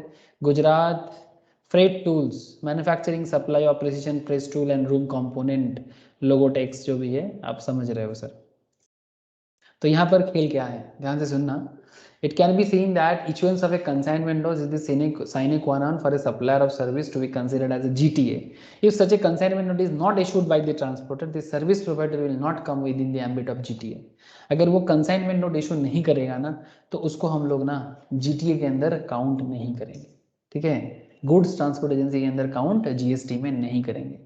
ठीक है, इसका मतलब वो कंसाइनमेंट नोट इशू करने लायक नहीं है, या फिर उतना बड़ा नहीं है। ठीक है, मतलब जिनको एग्जेम्प्टेड कैटेगरी में रखा जाता है, लायक नहीं बोलना चाहिए, एग्जेम्प्टेड कैटेगरीज में रखा जाता है। If a consignment note is issued, it indicates that the lien on the goods, ध्यान से सुनना, जब कंसाइनमेंट नोट इशू होता है ना, it indicates that the lien on the goods has been transferred. Lien का मतलब क्या होता है? अधिकार, ठीक है, राइट, एक तरह का, कि भाई अभी इस गुड्स का जो लियन है या अधिकार है वो ट्रांसपोर्टर के पास होता है। ठीक है, तो transfer to the transporter. Transporter का क्या होता है sir? Transporter becomes responsible for the goods till its safe delivery to the consignee. जब तक कंसाइनर कोई गुड्स किसी को बेचता है, ठीक है, किसी को मतलब ऑब्वियसली कंसाइनी को, ठीक है, तो कंसाइनर इधर है, इधर कंसाइनी है जो गुड्स लेने के लिए वेट कर रहा है। अब ये कंसाइनमेंट नोट दे दिया गया, और ये नोट जो है ये थ्रू ट्रांसपोर्टर के थ्रू से ये नोट ये जा रहा है सर। ठीक है, अब ये ट्रांसपोर्टर के हाथ में क्या हो गया? लियन आ गया, गुड्स का लियन जो है वो इसके हाथ में है, and the transporter becomes responsible for the goods till its safe delivery of the consignee. It is only the service of such GTA which assumes agency functions that has been brought into the GST.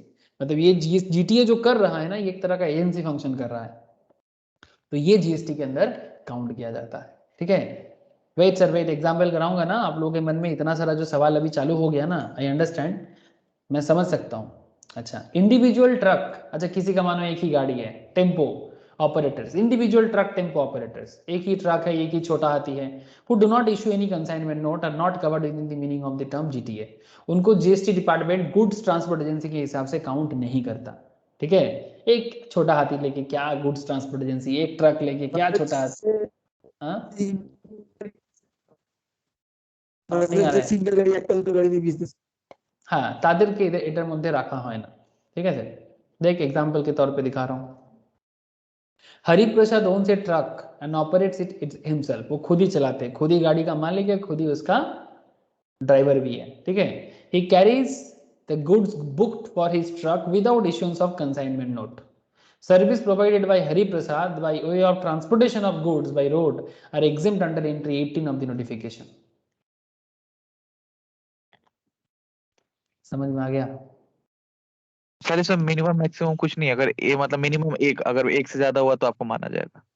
हाँ obviously माना जा सकता है, लेकिन उस पर भी देखा जाएगा भाई तुम्हारा गाड़ी कितना अमाउंट का सामान मतलब ट्रांसपोर्टिंग कर रहा है, नहीं कर रहा है। नॉर्मली इंडिविजुअल ट्रक ओनर जो खुद ही ड्राइवरी कर रहा है, ठीक है, तो उन लोगों के लिए ये entry number 18 directly exempt categories में डाल देता है सर।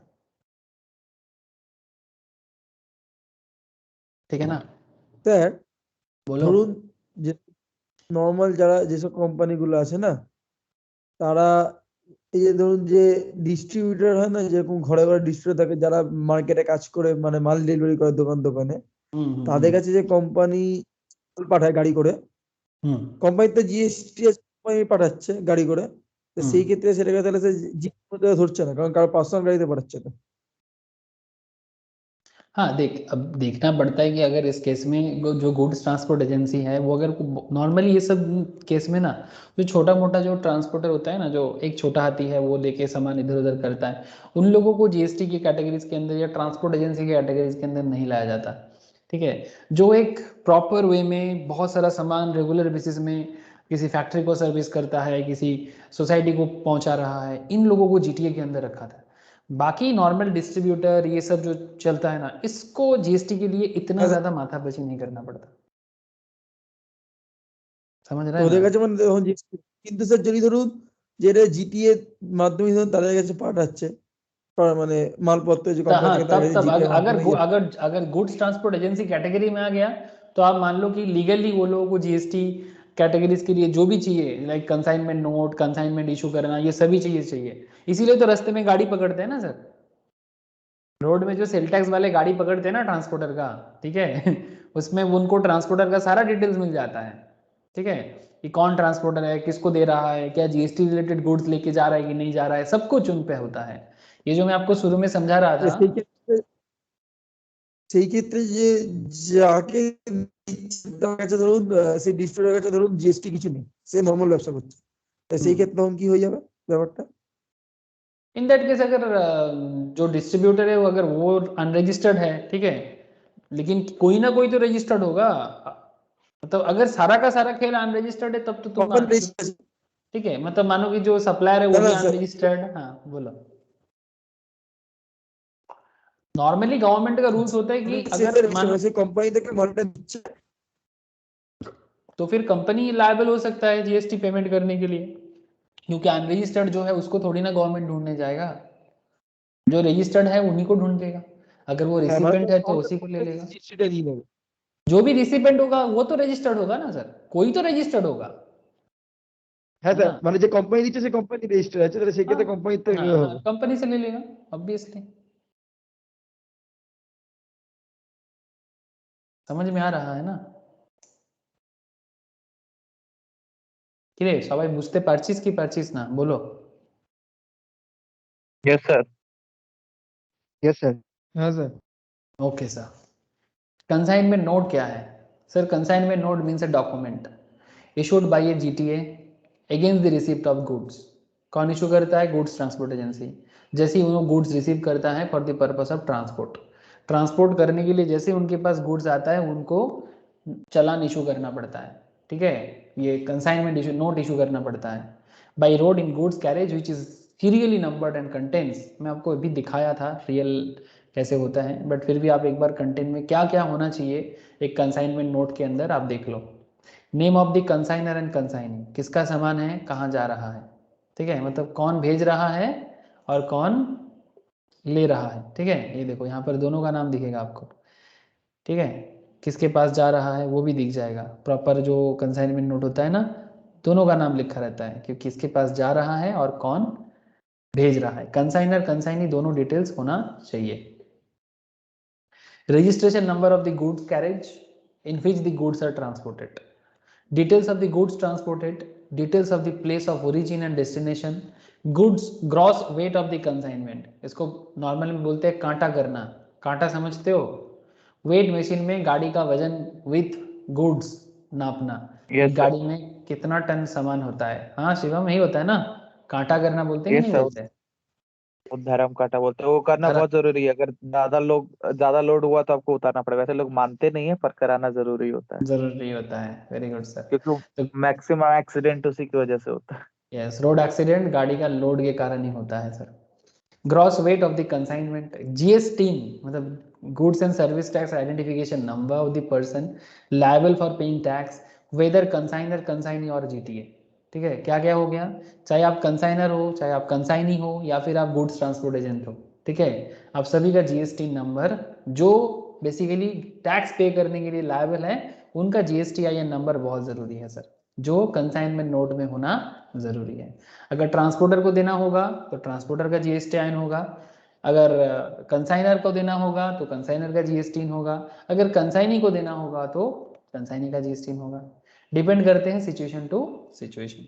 नॉर्मल केस में 5% जीएसटी के केस में आपको अभी बोला ना कि जो कंसाइनी है मतलब जो गुड्स रिसीव कर रहा है उन्हीं को जीएसटी देना पड़ता है, तो उनका जीएसटी नंबर यहाँ पर जरूरी हो जाता है। अगर कंसाइनी जो है अगर वो अनरजिस्टर्ड है, ठीक है, तो इन दैट केस कंसाइनर को पकड़ा जाएगा, तो ये कंसाइनर आपको ही देना पड़ेगा जीएसटी गवर्नमेंट को, है ना। गवर्नमेंट तो किसी से लेके ही छोड़ेगा। सर अगर कंसाइनर बोलेगा हमको क्या पता, आप ट्रांसपोर्टर को पकड़ो, फिर ट्रांसपोर्टर अगर उतना पॉपुलर ट्रांसपोर्टर नहीं है या फिर उतना रजिस्टर्ड ट्रांसपोर्टर नहीं है, ठीक है, तो ट्रांसपोर्टर ना अगर हाथ उठा देगा तो फिर कंसाइनर को ही देना पड़ेगा। अदरवाइज अगर ट्रांसपोर्टर मतलब ठीक ठाक निकल जाता है, बड़े ट्रांसपोर्ट निकलते हैं, बड़े कुरियर सर्विस निकलते हैं, तो इन दैट केस वो रजिस्टर्ड है तो ट्रांसपोर्टर को ही गवर्नमेंट पकड़ लेगा, भाई आपको जीएसटी देना पड़ेगा। मतलब वो आप समझ रहे हो ना, ऐसे जीएसटी कलेक्ट किन से होगा, कंसाइनी से ही होगा। जो सामान खरीद रहा है उसी को जीएसटी देना पड़ता है, ठीक है, लेकिन पेमेंट किसको करना होगा, लायबल टू पे टैक्स किसका है, वो बहुत जरूरी है। ये जो दो चैप्टर आता है ना सर, एक होता है सप्लाई ऑफ जीएसटी और एक होता है चार्ज ऑफ जीएसटी। ये दोनों चैप्टर बहुत जरूरी होता है कि जीएसटी किसको देना है और जीएसटी कब लगाया जाएगा, ये दोनों को समझने के लिए, ठीक है। एक हो गया सप्लाई और एक होता है चार्ज। जिन लोगों ने supply of GST and charge of GST करके रखा, बहुत अच्छा करके रखा सर, अगर जिन्होंने नहीं किया उनको करना जरूरी है, ठीक है। मैं उन लोगों को अभी रिकॉर्डिंग भी प्रोवाइड कर रहा हूं और बाद में मैं लाइव में फिर से कराऊंगा sir, charge of GST, supply under GST, ठीक है। तो आप लोग धीरे धीरे ये चीज और डिटेल्स में समझ जाओगे। अच्छा, other particulars as prescribe for tax invoice, ठीक है, और जो भी चीजें टैक्स इनवॉइस में जरूरी है वो पर्टिकुलर्स भी मेंशन होना जरूरी है, ठीक है। तो एक कंसाइनमेंट नोट में क्या होना चाहिए, क्या डिटेल्स रहना चाहिए, इसका भी नॉलेज आपको हो गया यहाँ से, ठीक है। ठीक है सर। सर अभी भी बात खत्म नहीं हुआ, ट्रांसपोर्ट में क्या बात रह गया सर? सर बात तो बहुत सारे हैं, बातें खत्म ही नहीं होता। जैसे दोस्त लोग बात करने बैठते हैं तो खत्म होता है क्या, वैसा ही सर हम लोग भी कुछ पढ़ने बैठते हैं तो खत्म ही नहीं होता है। The use of the phrase in relation to, मतलब ट्रांसपोर्टिंग के साथ साथ ना ट्रांसपोर्ट एजेंसी को और भी कुछ काम करना पड़ता है, जिसको इन रिलेशन टू कहते हैं। इन रिलेशन टू मतलब ट्रांसपोर्ट से जुड़ा हुआ काम। जैसे आप एक चीज मुझे बताओ, ये जो गाड़ी में ये जो छोटा हाथी या टेम्पो जो भी बोलो आप, ठीक है, पिकअप वैन बोल देंगे इसको, पिकअप वैन जैसे देखने में सर, ठीक है। पिकअप वैन में महिंद्रा पिकअप में जो ये सामान जा रहा है सर, इसका तो भाड़ा होता है, ट्रांसपोर्टर चार्ज करते हैं, ट्रांसपोर्टर ये हायर चार्जेस जो है वो लेता है। लेकिन जो ट्रांसपोर्टर होता है सर, इनके पास और एक चीज भी कभी कभार इनको करना पड़ता है, कभी कभार नहीं, बहुत केस में ये इंक्लूडिंग भी होता है। ये जो सामान गाड़ी में लोड किया गया, आप देख रहे हो ना, ये लेबर सामान को गाड़ी में लोड कर रहा है, तो ये लेबर जो लोडिंग या अनलोडिंग करता है, क्या वो उसका चार्ज नहीं होता क्या रे? होता है सर। हाँ सर। वो तो ट्रांसपोर्ट के साथ इंक्लूड नहीं होना चाहिए ना, मतलब गाड़ी का भाड़ा अलग, लोडिंग अनलोडिंग अलग, वो अलग से होता है ना। अलग से होता है। अब कहीं चालान में आप ऐड नहीं कर सकते, क्योंकि सर नॉर्मली जब मालगाड़ी से चालान वो क्या सामान उतरता है, वहाँ जो अनलोड करते हैं उनका जो भाड़ा बहुत एक्सपेंसिव रहता है, वो लोग अच्छा खासा कमाते हैं। अगर उसको चालान में ऐड करने लगा तब तो हो गया। अब डिपेंड करता है sir, company to company, transporter to transporter. जो लोग ऑर्गेनाइज ट्रांसपोर्ट सिस्टम चलाते हैं ना सर, उनका लोडिंग अनलोडिंग और ट्रांसपोर्ट कॉस्ट एक साथ लिया जाता है। इसको एक साथ में सर हम लोग कॉम्पोजिट सप्लाई भी बोल सकते हैं, कि जिसमें लोडिंग अनलोडिंग और गाड़ी का भाड़ा तीनों एक साथ, ठीक है। मतलब जब भी गाड़ी का भाड़ा का वो बात करता है ना, तो उसमें लोड अनलोड और हायर चार्जेस, भाड़ा तीनों मिला के बताएगा। ये थोड़ा ऑर्गेनाइज वे में जो लोग करते हैं ना, तो इनके केस में इसको कॉम्पोजिट सप्लाई बोल सकते हैं हम लोग। क्या बोल सकते हैं? कॉम्पोजिट सप्लाई, ठीक है। ये होता है ना सर, जीएसटी के बेसिक्स में पढ़ाया जाता है सर आप लोगों को, कॉम्पोजिट सप्लाई या मिक्स सप्लाई, तो this is a composite supply. अगर अलग अलग कर रहा है तो अलग अलग भी मेंटेन हो सकता है, कि ये जो लोडिंग अनलोडिंग का अलग अलग एक बिल बनाना पड़ता है, ठीक है। तो गवर्नमेंट तो छोड़ेगा नहीं ना सर, लोडिंग अनलोडिंग में भी तो इनकम होता है, ठीक है। तो उसमें अगर ट्रांसपोर्टर कुछ इनकम कर रहा है तो उसका भी कुछ हिसाब है, तो वो भी बता दो भाई। तो इसीलिए कहता है the use of phrase in relation to has extended to the scope of definition of goods transport agency. It includes not only the actual transportation of goods but also various intermediary and ancillary services, जैसे कि loading, unloading, packing, unpacking, transshipment, temporary warehousing, which are provided in the course of transportation. Transportation के जो काम हैं उसके अंदर ये साथ में प्रोवाइड किया जाता है. तो अगर बात इतना सारा मिलजुल के हो रहा है तो उसका भी अलग चार्जेस भी होता होगा. These services are not provided as independent services but as an auxiliary, मतलब जुड़ा हुआ. auxiliary का मतलब क्या होता है? साथ में जुड़ा हुआ to the principal services. Principal service transporting है पर ट्रांसपोर्टिंग के साथ साथ कुछ लेजुड़ काम या एंसिलरी काम होता है, namely transportation of goods by road. The invoice issued by the GTA for providing the said service include the value of intermediary and ancillary service. In the view of this, if any intermediary and ancillary service is provided in relation to transportation of goods by road and charges, if any for such services are included in the invoice issued by the GTA, such service would form part of the GTA service. मतलब अगर वो invoice के अंदर दिखा जा रहा है ना, लोडिंग, अनलोडिंग, पैकिंग, अनपैकिंग, ठीक है, तो वो जीटीए सर्विस में काउंट हो जाएगा. बीइंग ए कंपोजिट सप्लाई, जो मैं आपको अभी समझा रहा था, and would not be treated as a separate supply. उसको सेपरेट सप्लाई नहीं माना जाएगा, जो भाड़ा के साथ इंक्लूड करके माना जाएगा. However, if such incidental services are provided as separate services, अगर ये सेपरेट सर्विस करके होता है and charge separately whether in same invoice और separate invoice, they shall be treated as separate supplies. अगर सेपरेटली, जैसे कि शिवम बता रहा था कि सर अगर सेपरेट है तो सेपरेट पे भी चार्ज किया जा सकता है, बट अगर सेपरेट नहीं है तो उसको कंपोजिट सप्लाई करके जीटीए सर्विस के अंदर इंक्लूड कर दिया जाता है. ठीक है सर, तो जीएसटी भी उसी हिसाब से चार्ज होता है. तो ये देखना पड़ता है कि वो कंपोजिट सप्लाई है तो टोटल में मार देगा जीएसटी. ठीक है, मानो कि ट्रांसपोर्ट चार्ज पड़ रहा था 5000 और लोडिंग, अनलोडिंग, पैकिंग फैकिंग लेके हो गया था 1000, तो ये अगर कंपोजिट है तो टोटल जीटीए हो जाएगा 6000. इसके ऊपर जो जीएसटी है अगर 5% है तो 5% लगा दो, तो 6000 का 5% जितना होता है उसके ऊपर करेगा चार्जेस. अगर ये 1000 को अलग से करना है तो 5000 पे ही 5% लगेगा, और बाकी जो 1000 है वो देखा जाएगा कि वो जीटीए सर्विस है कि किसी और का सर्विस है, उस पर जीएसटी लगेगा नहीं लगेगा, दैट्स सब्जेक्ट टू कंडीशंस. मतलब कौन दे रहा है, किससे लिया जा रहा है, उस पर डिपेंड करता है. लेकिन अगर ट्रांसपोर्टिंग एजेंसी ही कर रहा है, अगर वो कंपोजिट है तो फिर कंपोजिट के अंदर काउंट जरूर होना चाहिए. समझ में आया सर?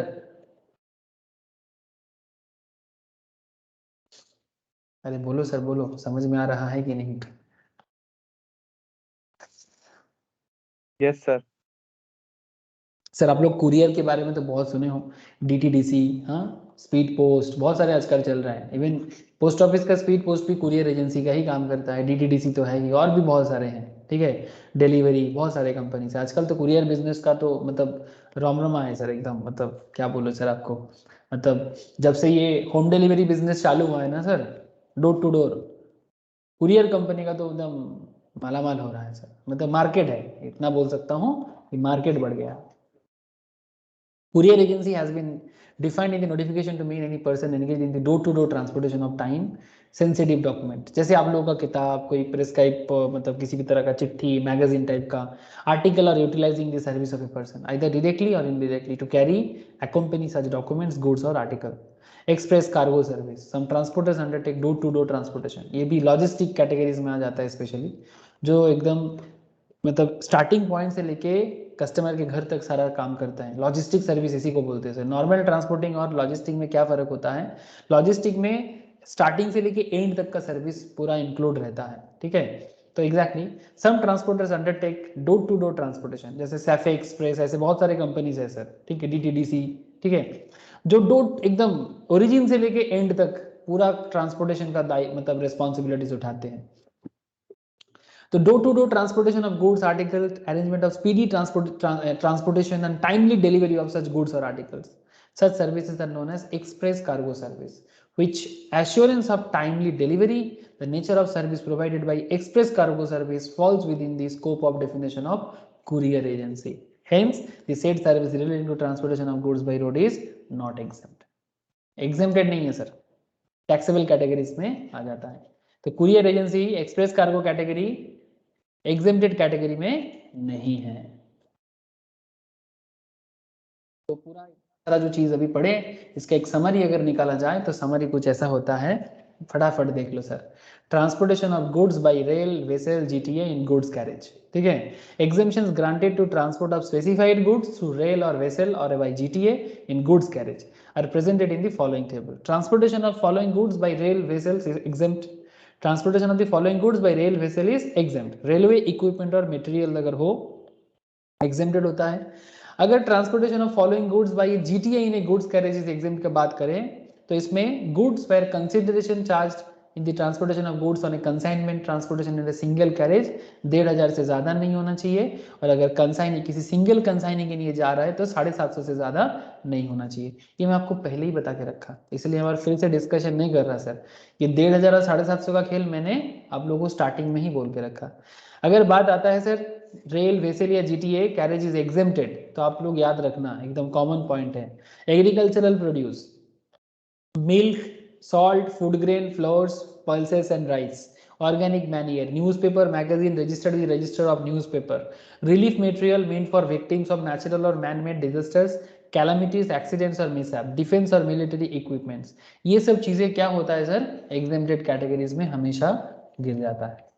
अच्छा, गुड्स कैरेज के बारे में क्या बोला है ये भी देख लो sir. What is the meaning of goods carriage, ध्यान से सुनना, बड़ा इंटरेस्टिंग बात है। Means any motor vehicle constructed or adapted for use solely for the carriage of goods or any motor vehicle not so constructed or adapted when used for the carriage of goods। मतलब उसको goods carry करने के लिए बनाया नहीं गया इस तरह से, बट फिर भी उसको यूज किया जा रहा है। जैसे आजकल सर एक तरह का वैन चलता है ना, मोटर वैन, हाँ वो ट्रॉली को बना देते हैं सर जो नॉर्मल छोटा मोटा सामान के लिए था, लेकिन उसको उसके अंदर भी मोटर व्हीकल, मोटर लगा के मोटर व्हीकल बना जा रहा है, जिसको कंस्ट्रक्ट तो नहीं किया गया बट फिर भी वो गुड्स कैरी करता है। देखा कि नहीं करा, देखा, अरे देखा कि नहीं देखा आप लोग? ऐसे इसको तो कोई कंपनी कंस्ट्रक्ट नहीं करते, ये सब लोकल ही बन जाता है। हाँ आजकल थोड़ा सा ईट वाली स्पीड नहीं जैसा। हाँ आजकल तो আরো बहुत অনেক भारी, কিছুই দেয়। बहुत सारा चीजें ले सकता है। तो एग्जैक्टली इस तरह की चीज़ों के बारे में बोले जिसको एग्जैक्टली गुड्स कैरेज करने के लिए नहीं बनाया गया बट फिर भी वो गुड्स कैरेज करते हैं, तो उसको भी गुड्स कैरेज के डेफिनेशंस के अंदर रखा गया है सर। हाँ तो इतना सारा चीज़ समझे, अब कुछ क्वेश्चन देख लेते हैं एक बार, ठीक है, कि इस तरह का क्वेश्चन बड़ा पॉपुलर होता है सर, ठीक है, इजी है, झमेला नहीं करेगा, लेकिन नॉलेज अगर रहे तभी जवाब दे सकते हो। ध्यान से देखो sir. Discuss whether GST is payable in respect of transportation of services provided by Raghav Goods Transport Agency in each of the following independent cases। Raghav Goods Transport Agency milk transport कर रहा है जिसका amount है 20,000 का। Raghav Goods Transport Agency transportation of books on a consignment transported in a single goods carriage 3,000 amount का। Transportation of chairs for a single consignee in the goods carriage 600 का। क्या लगता है जीएसटी पे करना पड़ेगा हर एक केस में?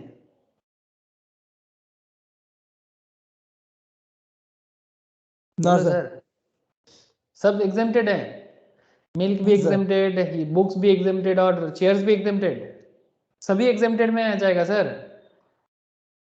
बोलो, संपत बोल रहा है एग्जेम्प्टेड है सब, बाकी होगा भी आंसर का वेट कर रहा हूँ। संपत, हाँ बोलो सर, चेयर एग्जेम्प्टेड नहीं, चेयर क्यों होगा? चेयर नॉट एग्जाम बोल रहा है शिवम, शिवम बोल रहे हैं चेयर नॉट হবে एग्जाम। স্যার। संपत और शिवम में लड़ाई हो रहा है। সিঙ্গেল গুড ক্যারেজে 750 টাকা অবধি ছাড় আছে।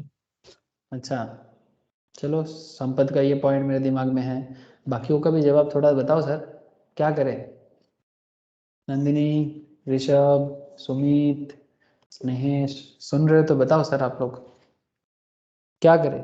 नील স্যার মিল্ক তো এক্সাম্পটেড হবে, আর বি পয়েন্টটা তো 1500 অবধি এক্সাম্পট, তাহলে কি ওটা 1500 এক্সাম্পট করবো নাকি পুরো 3000 ই ট্যাক্সেবল হবে? पूरा ही टैक्सेबल हो जाएगा सर, पूरा ही टैक्सेबल हो जाएगा, पूरा टैक्सेबल हो लास्ट जाएगा, वाला नहीं होगा, बीच वाला होगा सर, बीच वाला टैक्सेबल होगा। ओके चलो देख लेते हैं फटाफट रीजन के साथ एकदम। आप लोग मैक्सिमम सही बोले हो sir. Transportation of milk exempt है, transportation of milk by goods transport agency is exempt, एकदम बिल्कुल 20,000 पूरा एग्जेम्प्ट हो जाएगा। Transportation of books on a consignment transported in a single goods carriage 3,000 तक का लिमिट है। GST is payable, exemption is available for transportation of goods only where the consideration for transportation of goods on a consignment and single goods carriage does not exceed 1,500, तो 3,000 तो taxable में आ जाएगा, तो GST is payable हो जाएगा। And point number C, transportation of chairs in a single consignee in the goods carriage 750 तक exempted होता है, ये तो 600 का है, तो क्या हो जाएगा, एग्जेम्प्टेड कैटेगरी में आ जाएगा। वेरी गुड संपत, संपत ने ये सही बोला, ठीक है। तो 2 एग्जेम्प्ट है और 1 GST है। क्लियर है बात, बोलो सर। Yes sir. सर एक बार बोलो तो। सर एक वो बार जो बुझा को, बोलो सर बोलो। हाँ सर वही বল কোন পয়েন্ট জায়গাটা বোঝাবো, কোন পয়েন্টটা? মানে এক্সামটা কেন হলো? আচ্ছা আচ্ছা আমাকে এটা বল কি রেল ভেসেল গুডস ট্রান্সপোর্ট যারা দুধ নিয়ে যাতায়াত করে তাদের জিএসটি চার্জ হয় কি হয় না? আমরা এক্ষুনি পড়লাম। হয় ঠিক না স্যার স্যার। স্যার এগ্রিকালচারে যাবতীয় अभी पढ़ा, transportation of following goods by rail vessel GTA in goods carriage is exempt, जिसमें क्या क्या आता है, agricultural produce, milk, salt, food grain including flours, pulses, rice, organic manure, newspaper और magazine registered with register of newspapers, relief material meant for victims of natural और manmade disaster, calamities, accident और mishap, and defence और military equipments etcetera, जो भी transporting होता है सब exempted होता है। तो मिल्क आ गया ना सर, बोल मिल्क क्यों एग्जेम्प्ट हुआ, इसका कोई रीजन क्लियर है कि नहीं है? हाँ sir milk okay milk clear. अच्छा transportation of books on a consignment transported on a single goods carriage, ठीक है। इसके बारे में तो मैं तभी से आप लोगों को समझा रहा हूँ कि अगर ट्रांसपोर्टेशन बाय इसमें हो रहा है गुड्स कैरेज के थ्रू से हो रहा है, following goods by GTA in a goods carriage is exempt, इसमें क्या बोला, मैं एकदम स्टार्टिंग में बोला था, goods where consideration charged for the transportation of goods on a consignment transported in a single carriage, single carriage में जा रहा है गाड़ी में, डज नॉट एक्सीड 1,500, 1,500 के नीचे तक अगर है तो नो जीएसटी, बट अगर 1,500 के ऊपर है तो जीएसटी। यहाँ पर कितना है, हमारे एग्जाम्पल में कितना है, 3,000 আছে। तो क्या करे, जीएसटी लगाए कि नहीं लगाए? স্যার এটা লাগবে, এটা সব ভুল বলে দিয়েছি। अभिषेक बोल। हाँ सर বুঝতে পেরেছি। अच्छा similarly transportation of chairs for a single consignee up to 750 तक लिमिट है, 750 तक लिमिट है, यहाँ पर तो 600 का ही चेयर लेके जा रहे हो, तो क्या कर दोगे, एग्जेम्प्ट करोगे ना। सिंगल कंसाइनी के लिए 750 तक का सामान अगर है तो एग्जेम्प्टेड है सर, अप टू 750 तक का सामान है तो एग्जेम्प्टेड है, लेकिन ये तो 600 का है तो एग्जेम्प्टेड कैटेगरी में आ जाएगा ना, रीजन के साथ बोला हुआ है आंसर के, ठीक है।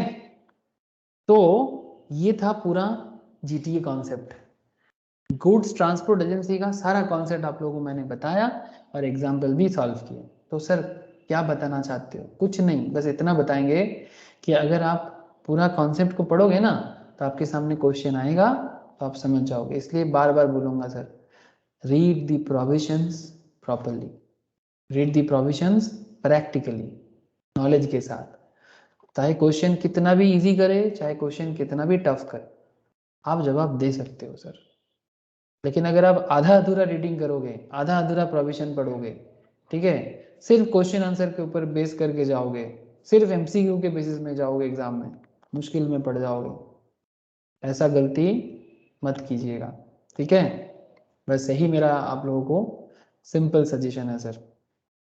अच्छा प्रैक्टिस के लिए और क्वेश्चंस आपको मिलेगा, जैसे इस चैप्टर के नीचे भी मिलेगा, आप लोग इंस्टीट्यूट की किताब में देखो, एमसीक्यू क्वेश्चंस देखो, प्रीवियस ईयर क्वेश्चन देखो, आपको बहुत क्वेश्चन प्रैक्टिस के लिए मिलेगा। तो बस नॉलेज रहेगा तो आपको क्वेश्चन घुमा फिरा के भी करे आप समझ सकते हो। अच्छा अब बात करते हैं सर, दूसरा एक सर्विस है बैंकिंग एंड फाइनेंशियल सर्विसेज, करें सर बात, बोलो कर देते हैं, थोड़ा सा स्टार्ट करते हैं बैंकिंग फाइनेंशियल, बोलो सर कोई कुछ कहना चाहते हैं क्या?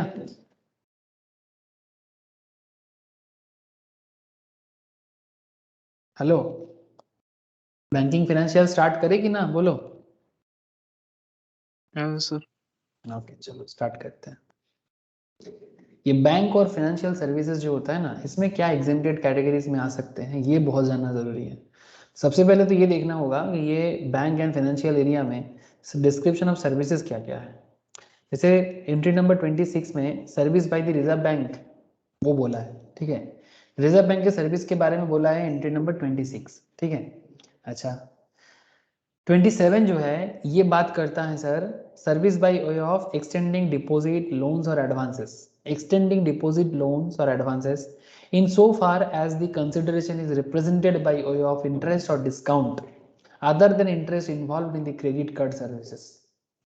क्रेडिट कार्ड सर्विसेज का जो इंटरेस्ट है उसको छोड़ के बाकी जैसे कि डिपॉजिट को एक्सटेंड करना, लोन को एक्सटेंड करना, एडवांस देने का एक्सटेंशन के बाद काम करना, ठीक है, इस तरह का जो भी फाइनेंशियल सर्विस का काम कोई करता है, ठीक है, is represented by way of interest और डिस्काउंट। इंटरेस्ट और डिस्काउंट मतलब कुछ ऐसा बात होता है जैसे मानो आप लोग बिल्स ऑफ एक्सचेंज पढ़े हो सर।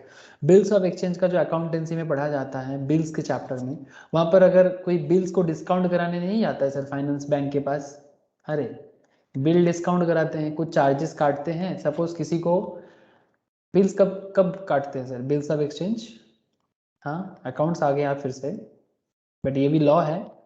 जैसे आपने मानो कि संपद ने मेरे से 10,000 रुपीज़ का सामान लिया कोई भी, ठीक है, तो संपद बोला सर अभी पैसा नहीं है, एक काम करते हैं आप मेरे ऊपर बिल ड्रॉ कर दो। तो मैंने संपद के ऊपर बिल ड्रॉ कर दिया, संपद ने साइन कर दिया, और हमारे और संपद के बीच में फाइनेंशियल इंस्टीट्यूशन में अच्छा खासा क्या है, मतलब एक रिपोर्ट है हम लोगों को बैंक प्रोवाइड करते हैं सर। तो जो 10,000 है वो बैंक ने मेरे को दे दिया, बट बदले में कुछ चार्जेस काटा, जिसका बोलते हैं डिस्काउंट करके देना। 500 टका रखा काटा और बाकी 9,500 मेरे को पेमेंट कर दिया। 3 महीना 3 दिन बाद वो पेमेंट किसको देना होगा, संपद को बैंक में जमा करना होगा। तो ऐसे सर्विसेज सर, एडवांस का बात है ना सर, ठीक है। तो बैंक ने मेरे को एडवांस दे दिया था संपद के बिहाफ में, अब संपद बाद में देगा लेकिन बदले में बैंक ने कुछ सर्विस चार्जेस ले लिया। तो क्या कहते हैं service by of extending deposit loans और advances in so far as the consideration is represent by of interest और डिस्काउंट। डोंट वरी, इसके बारे में ना आगे एग्जांपल्स सॉल्व करेंगे तो क्लैरिटी मिलेगा, लेकिन इसमें क्या नहीं रखा, other than interest involve in the credit card services, उसको इसके अंदर नहीं रखा, ठीक है। मतलब ये देख के समझ में आ रहा है एग्जैक्ट। हाँ बोलो। স্যার এখানে এই যে মানে ব্যাংক যে আপনাকে পেমেন্ট করছে 500 টাকা কেটে নিয়ে, তাহলে সেক্ষেত্রে তো 9,500 টাকা পেমেন্ট হলো। हाँ ऑब्वियसली वही तो उसका इनकम है, लेकिन मेरे को जल्दी था ना, तुम बोले कि अभी नहीं दे सकते सर, तो मेरे को तो मिल गया ना, पैसा जरूरी था मेरे लिए।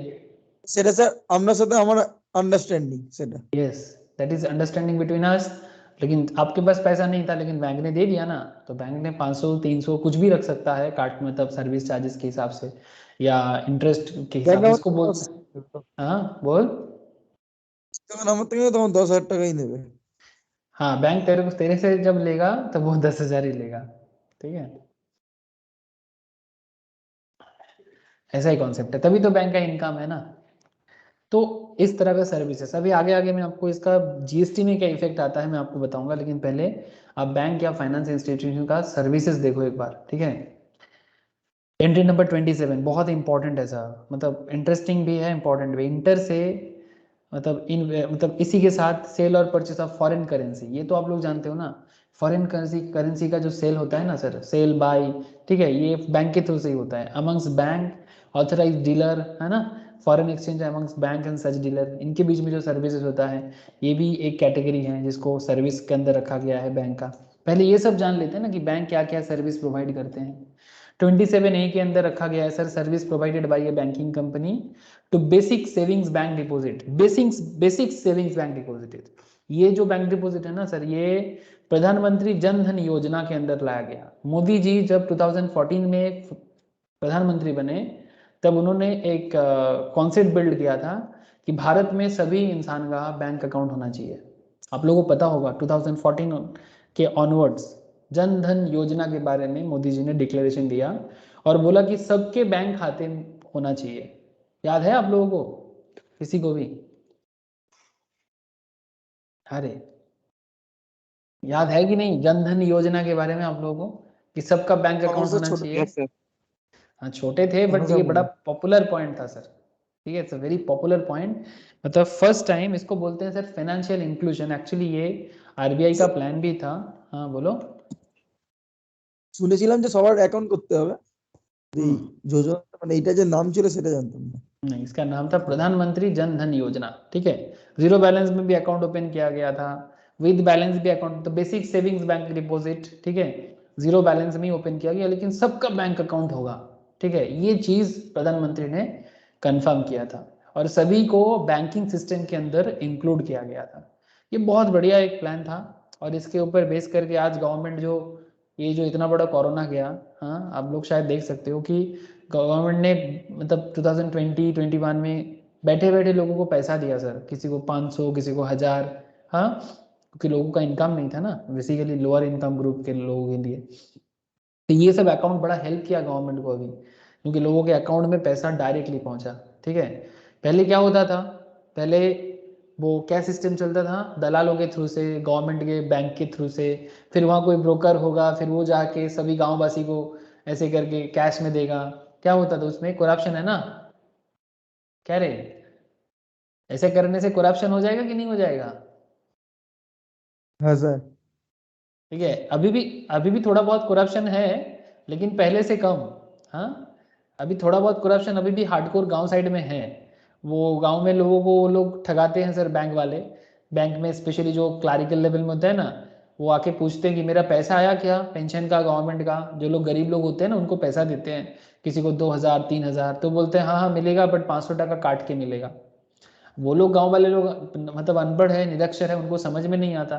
उनको लगता है भाई 500 काट के भी मिलेगा तो मेरे को तो मिलेगा ना 2000, 2500 मिलना था 2000 मिल गया। अभी भी करते हैं वो लोग, चोरी करते हैं अभी भी, बट पहले से बहुत कम। ठीक है, तो ये কিন্তু স্যার डायरेक्टली। हाँ যারা স্যার গভর্নমেন্ট সার্ভিস করে রিটায়ার হয়েছে তারা এরকম ইলিটারেট হবে? মানে তারা ইনকোয়ারি করবে না যে কিসের জন্য বা এরকম কিছু? नहीं, मैं नहीं समझा तेरा सवाल। मतलब মানে ये স্যার এই যে बेसिकली नहीं, ये उन लोगों के लिए नहीं है सर। ये मैं आपको क्या बोला, जो इलिटरेट लोग हैं सर, जो बहुत ही कोर गांव में रहते हैं, दे आर अनपढ़, दे आर बेसिकली इलिटरेट, उन लोगों को तो सही मतलब साइन करना भी नहीं आता। गवर्नमेंट उन लोगों को पेंशन प्रोवाइड करते हैं, इट्स अ गरीब पेंशन टाइप्स, विधवा पेंशन, गरीब पेंशन ऐसे होते हैं सर। इसमें भी गवर्नमेंट का करोड़ों खर्चा होता है। This is not for service holder pension, उसके बारे में बात नहीं कर रहे हैं। जैसे मानो कोई गांव साइड में विडो है, ठीक है, उनको government every 2 months 1000 rupees payment करते हैं। ठीक है, किसी के अकाउंट में 500 जाता है, डिपेंड करता है किसका क्या सिचुएशन है, इकोनॉमिक ग्रुप क्या है, क्लास क्या है, इसके हिसाब से। सेंट्रल गवर्नमेंट से भाता बोलता है इसको, इसको भाता बोलते हैं प्योर बंगाली में। ठीक है, या ग्रांट भी बोल सकते हो आप, इस तरह का। ऐसा पैसा लेने के लिए भी वो लोग बैंक में लाइन लगाते हैं। बैंक वाले यहाँ से भी पैसा काट के, मतलब एक्चुअली कोई रूल नहीं है, वो जो बैंक का क्लार्क लेवल में जो लोग होते हैं ना सर, वो लोग करते हैं, बदमाशी करते हैं, करप्शन करते हैं। हाँ होगा, 5000 आया है आपका, 5000 नहीं मिलेगा, 1000 काट के मिलेगा, ऐसे बोलते हैं। फिर वो बोलते हैं ठीक है साइन करो, फिर 5000 निकलते हैं, 1000 अपने पॉकेट में डालते हैं, 4000 इनको देते हैं। बदमाशी का लेवल इसलिए देखोगे बैंक ना। कम कर दिया, মার্জ हाँ हो गया। हाँ बोल। ওই জন্য আগের মতো ব্যাংক নেই, সব মার্জ হয়ে গেল, ব্যাংকের এমপ্লয়ি কমিয়ে দিয়েছে, আর কে क्या খাবে? बैंक मार्ज हो जाएगा सर, क्या करेगा, क्योंकि गवर्नमेंट बैंक में जो लोग काम करते हैं, with all respect to the honest bank employees, हो सकता है आपके फैमिलीज में, रिलेटिव्स सर्विस में, बहुत बेकार है। बहुत बेकार सर्विस है। और सबसे बड़ा क्या है ना, ये लोग बिजनेस करता ही नहीं है, मतलब बैंक एक सर्विस है, एक बिजनेस है सर। मतलब उनका ये ऑब्जेक्टिव होना चाहिए कि हम लोग बैंकिंग सर्विस को अच्छे लेवल में दे, हमारा बैंक और अच्छा बिजनेस कर पाए तो अच्छा रहेगा। ये सब क्या चल रहा है ना, जैसे मेरे घर के मतलब मेरा नेटिव में मेरा जो घर है उसके ऊपर ही एक बैंक भाड़े पे दिया हुआ है सर, ग्रामीण बैंक। तो गांव साइड में ग्रामीण बैंक बहुत ज़्यादा होता है। तो ग्रामीण बैंक ये कुछ नहीं करता। मैं एक दिन गया उन लोगों के पास, तो जाके बोला कि क्या कर रहे हैं आप लोग, कुछ करो ना बैंक के लिए, कुछ बैंक को अच्छा बनाओ ना। हाँ, एक एटीएम वगैरह बनाओ। हाँ, एटीएम बनाया बहुत बोलने के बाद, लेकिन आधे से ज़्यादा उनका एटीएम हमेशा काम नहीं करता। तो मैं बोला कि आप लोग ना बांग्लादेश एक बार घूम के आओ ना, बांग्लादेश में ग्रामीण बैंक देख के आओ। मोहम्मद यूनुस ने क्या ग्रामीण बैंक बनाया, बांग्लादेश ग्रामीण बैंक, ओह मतलब ऐसा सर्विस हमारा स्टेट बैंक को भी फेल कर देगा ऐसा। तो सीखना चाहिए। मोहम्मद यूनुस को इसलिए नोबेल में मिला। लोग जानते हो मोहम्मद यूनुस को? मोहम्मद यूनुस खान बड़ा फेमस है, बांग्लादेश नोबेल, बांग्लादेश की नोबेल लॉरेट है सर। इन्हीं से আর আমাদের এই বন্ধন ব্যাংকের ওনার তো ওনার কাছ থেকেই एग्जैक्टली सर, बंधन बैंक का जो ओनर है ना, वो इन्हीं से एक्चुअली इंस्पायर होके अपने बंधन बैंक को बनाया। मोहम्मद यूनुस बांग्लादेशी एंटरप्रेन्योर। नाम तो यस, आप लोग ज़रूर जानते होंगे इसको, ठीक है। सोशल एंटरप्रेन्योर, बहुत गजब का काम किया सर।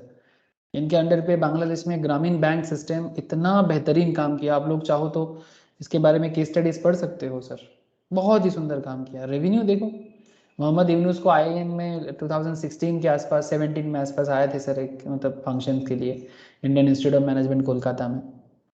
तो वहाँ पर बहुत सारे बैंकर्स गए थे सर, बड़े बड़े प्राइवेट बैंक्स का जो भी है, बड़े बड़े इंडिया का जो भी नेशनलाइज्ड बैंक है उनका, सबका मतलब मैनेजर CEO सब गया था। तो उनका एक ही क्वेश्चन था कि भाई आप लोग बांग्लादेश जैसे एक छोटा सा देश में इतना प्रॉफिटेबल बैंकिंग सिस्टम या इतना सर्विस ओरिएंटेड बैंकिंग सिस्टम कैसे बना लिया आपने, ठीक है। तो उन्होंने एक गजब जवाब दिया था। तो सीरियसली मतलब मैं उस टाइम पे पढ़ा था तो मेरे को बहुत अच्छा लगा था कॉलम, और उसका जो ऑडियो है वो शायद यूट्यूब में है अभी भी, आई डोंट नो, बट मुझे शायद लगा कि उसका ऑडियो वीडियो भी है। उन्होंने एक बोला था कि आप लोग लोन प्रोवाइड करते हो लोगों का एसेट देख के, ठीक है भाई, किसके पास कितना पैसा है मैं उनको लोन दूंगा, लेकिन हम लोन प्रोवाइड उसी को करते हैं लोगों का जज्बात देख के, या फिर आप ऐसे बोलो कि ऐसा लोगों को लोन प्रोवाइड करो जो मेहनती है, ठीक है। मतलब इन सिंपल, गरीबों को लोन देने से ना, गरीब ना एहसान फरामोश नहीं होते। ऐसे एक कहावत है ना हिंदी में, एहसान फरामोश, मतलब एहसान जो चुकाना जानता है, ऐसे लोगों का कैरेक्टर को आइडेंटिफाई करना ना एक बैंकर के लिए बहुत जरूरी है।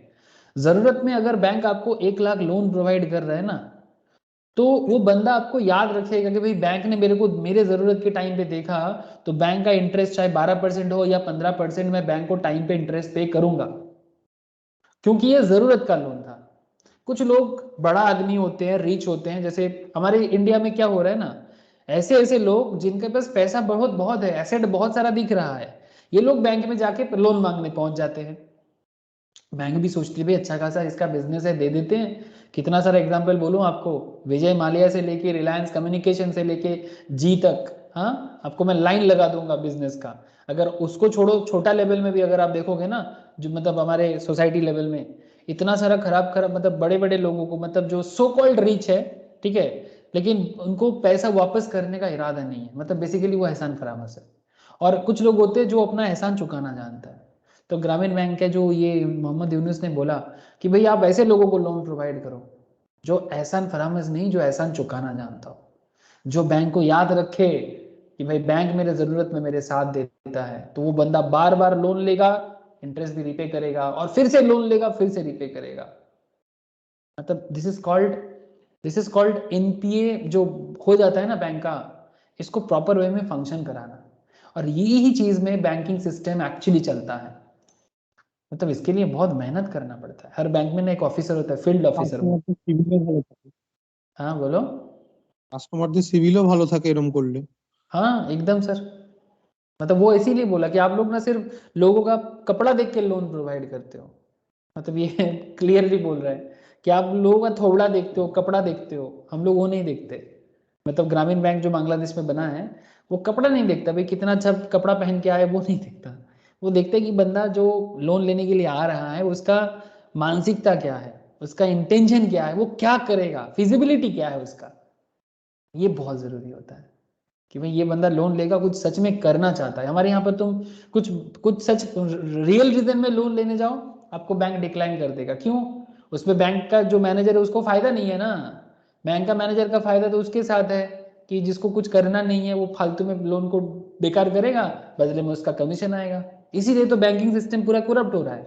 यहाँ पर लोग चिल्ला रहे हैं कि क्या कर रहा है मोदी, सब प्राइवेट कर रहा है। अरे क्या करेगा?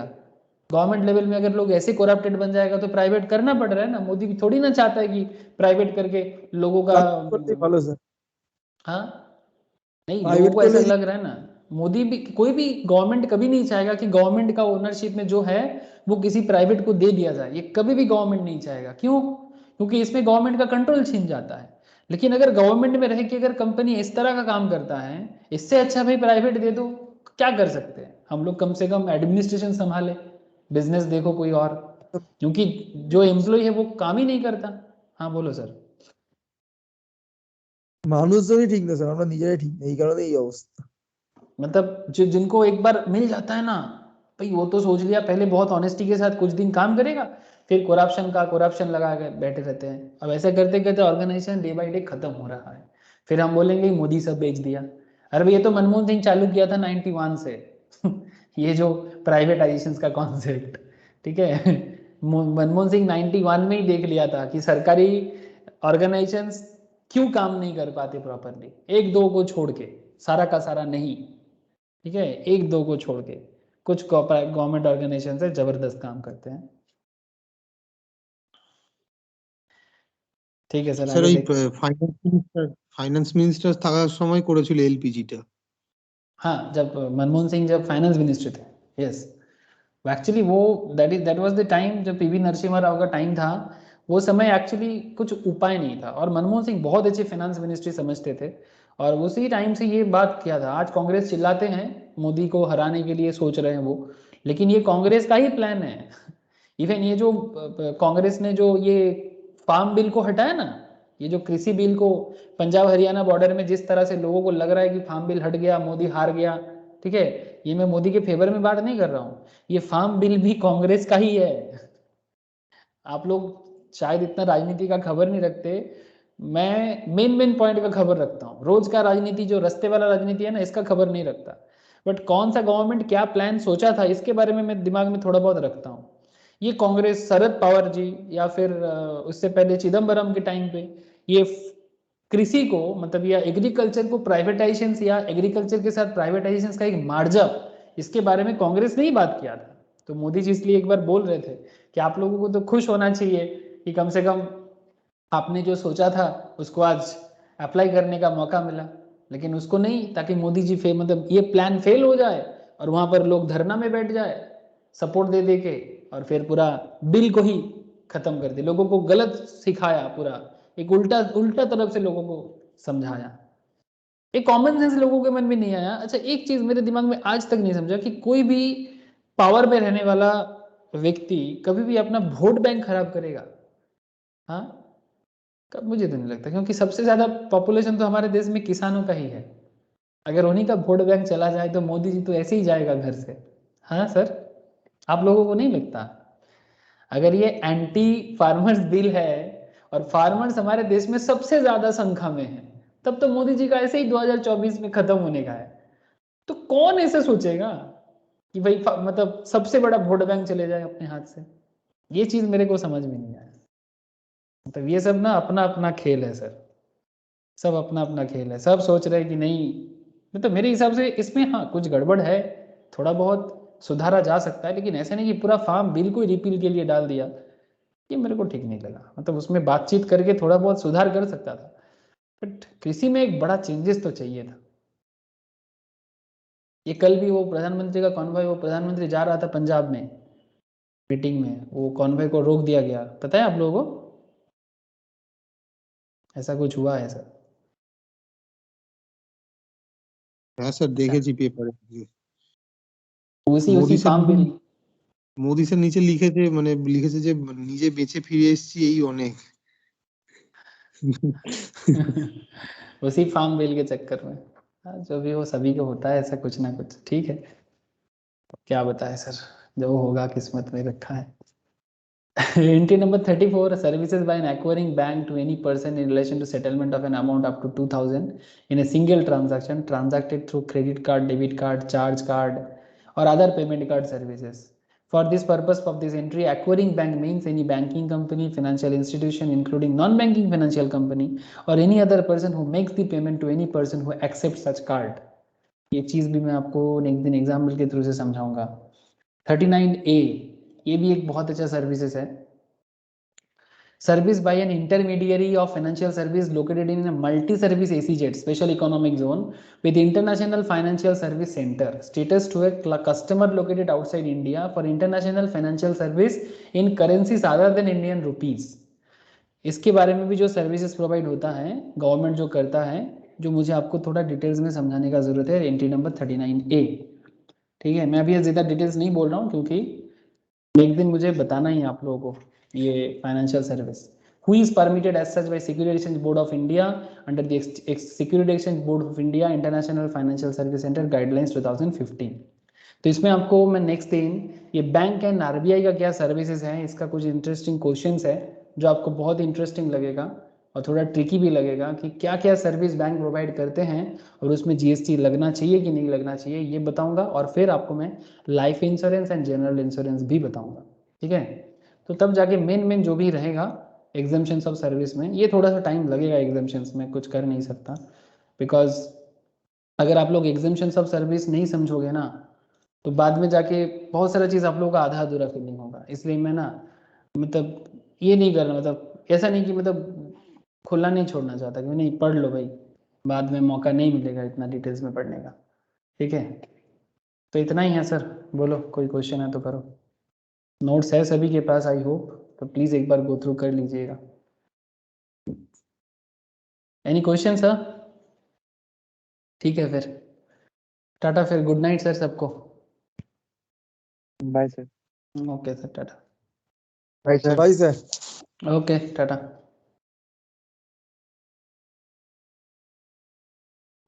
স্যার বল নন্দিনী বল।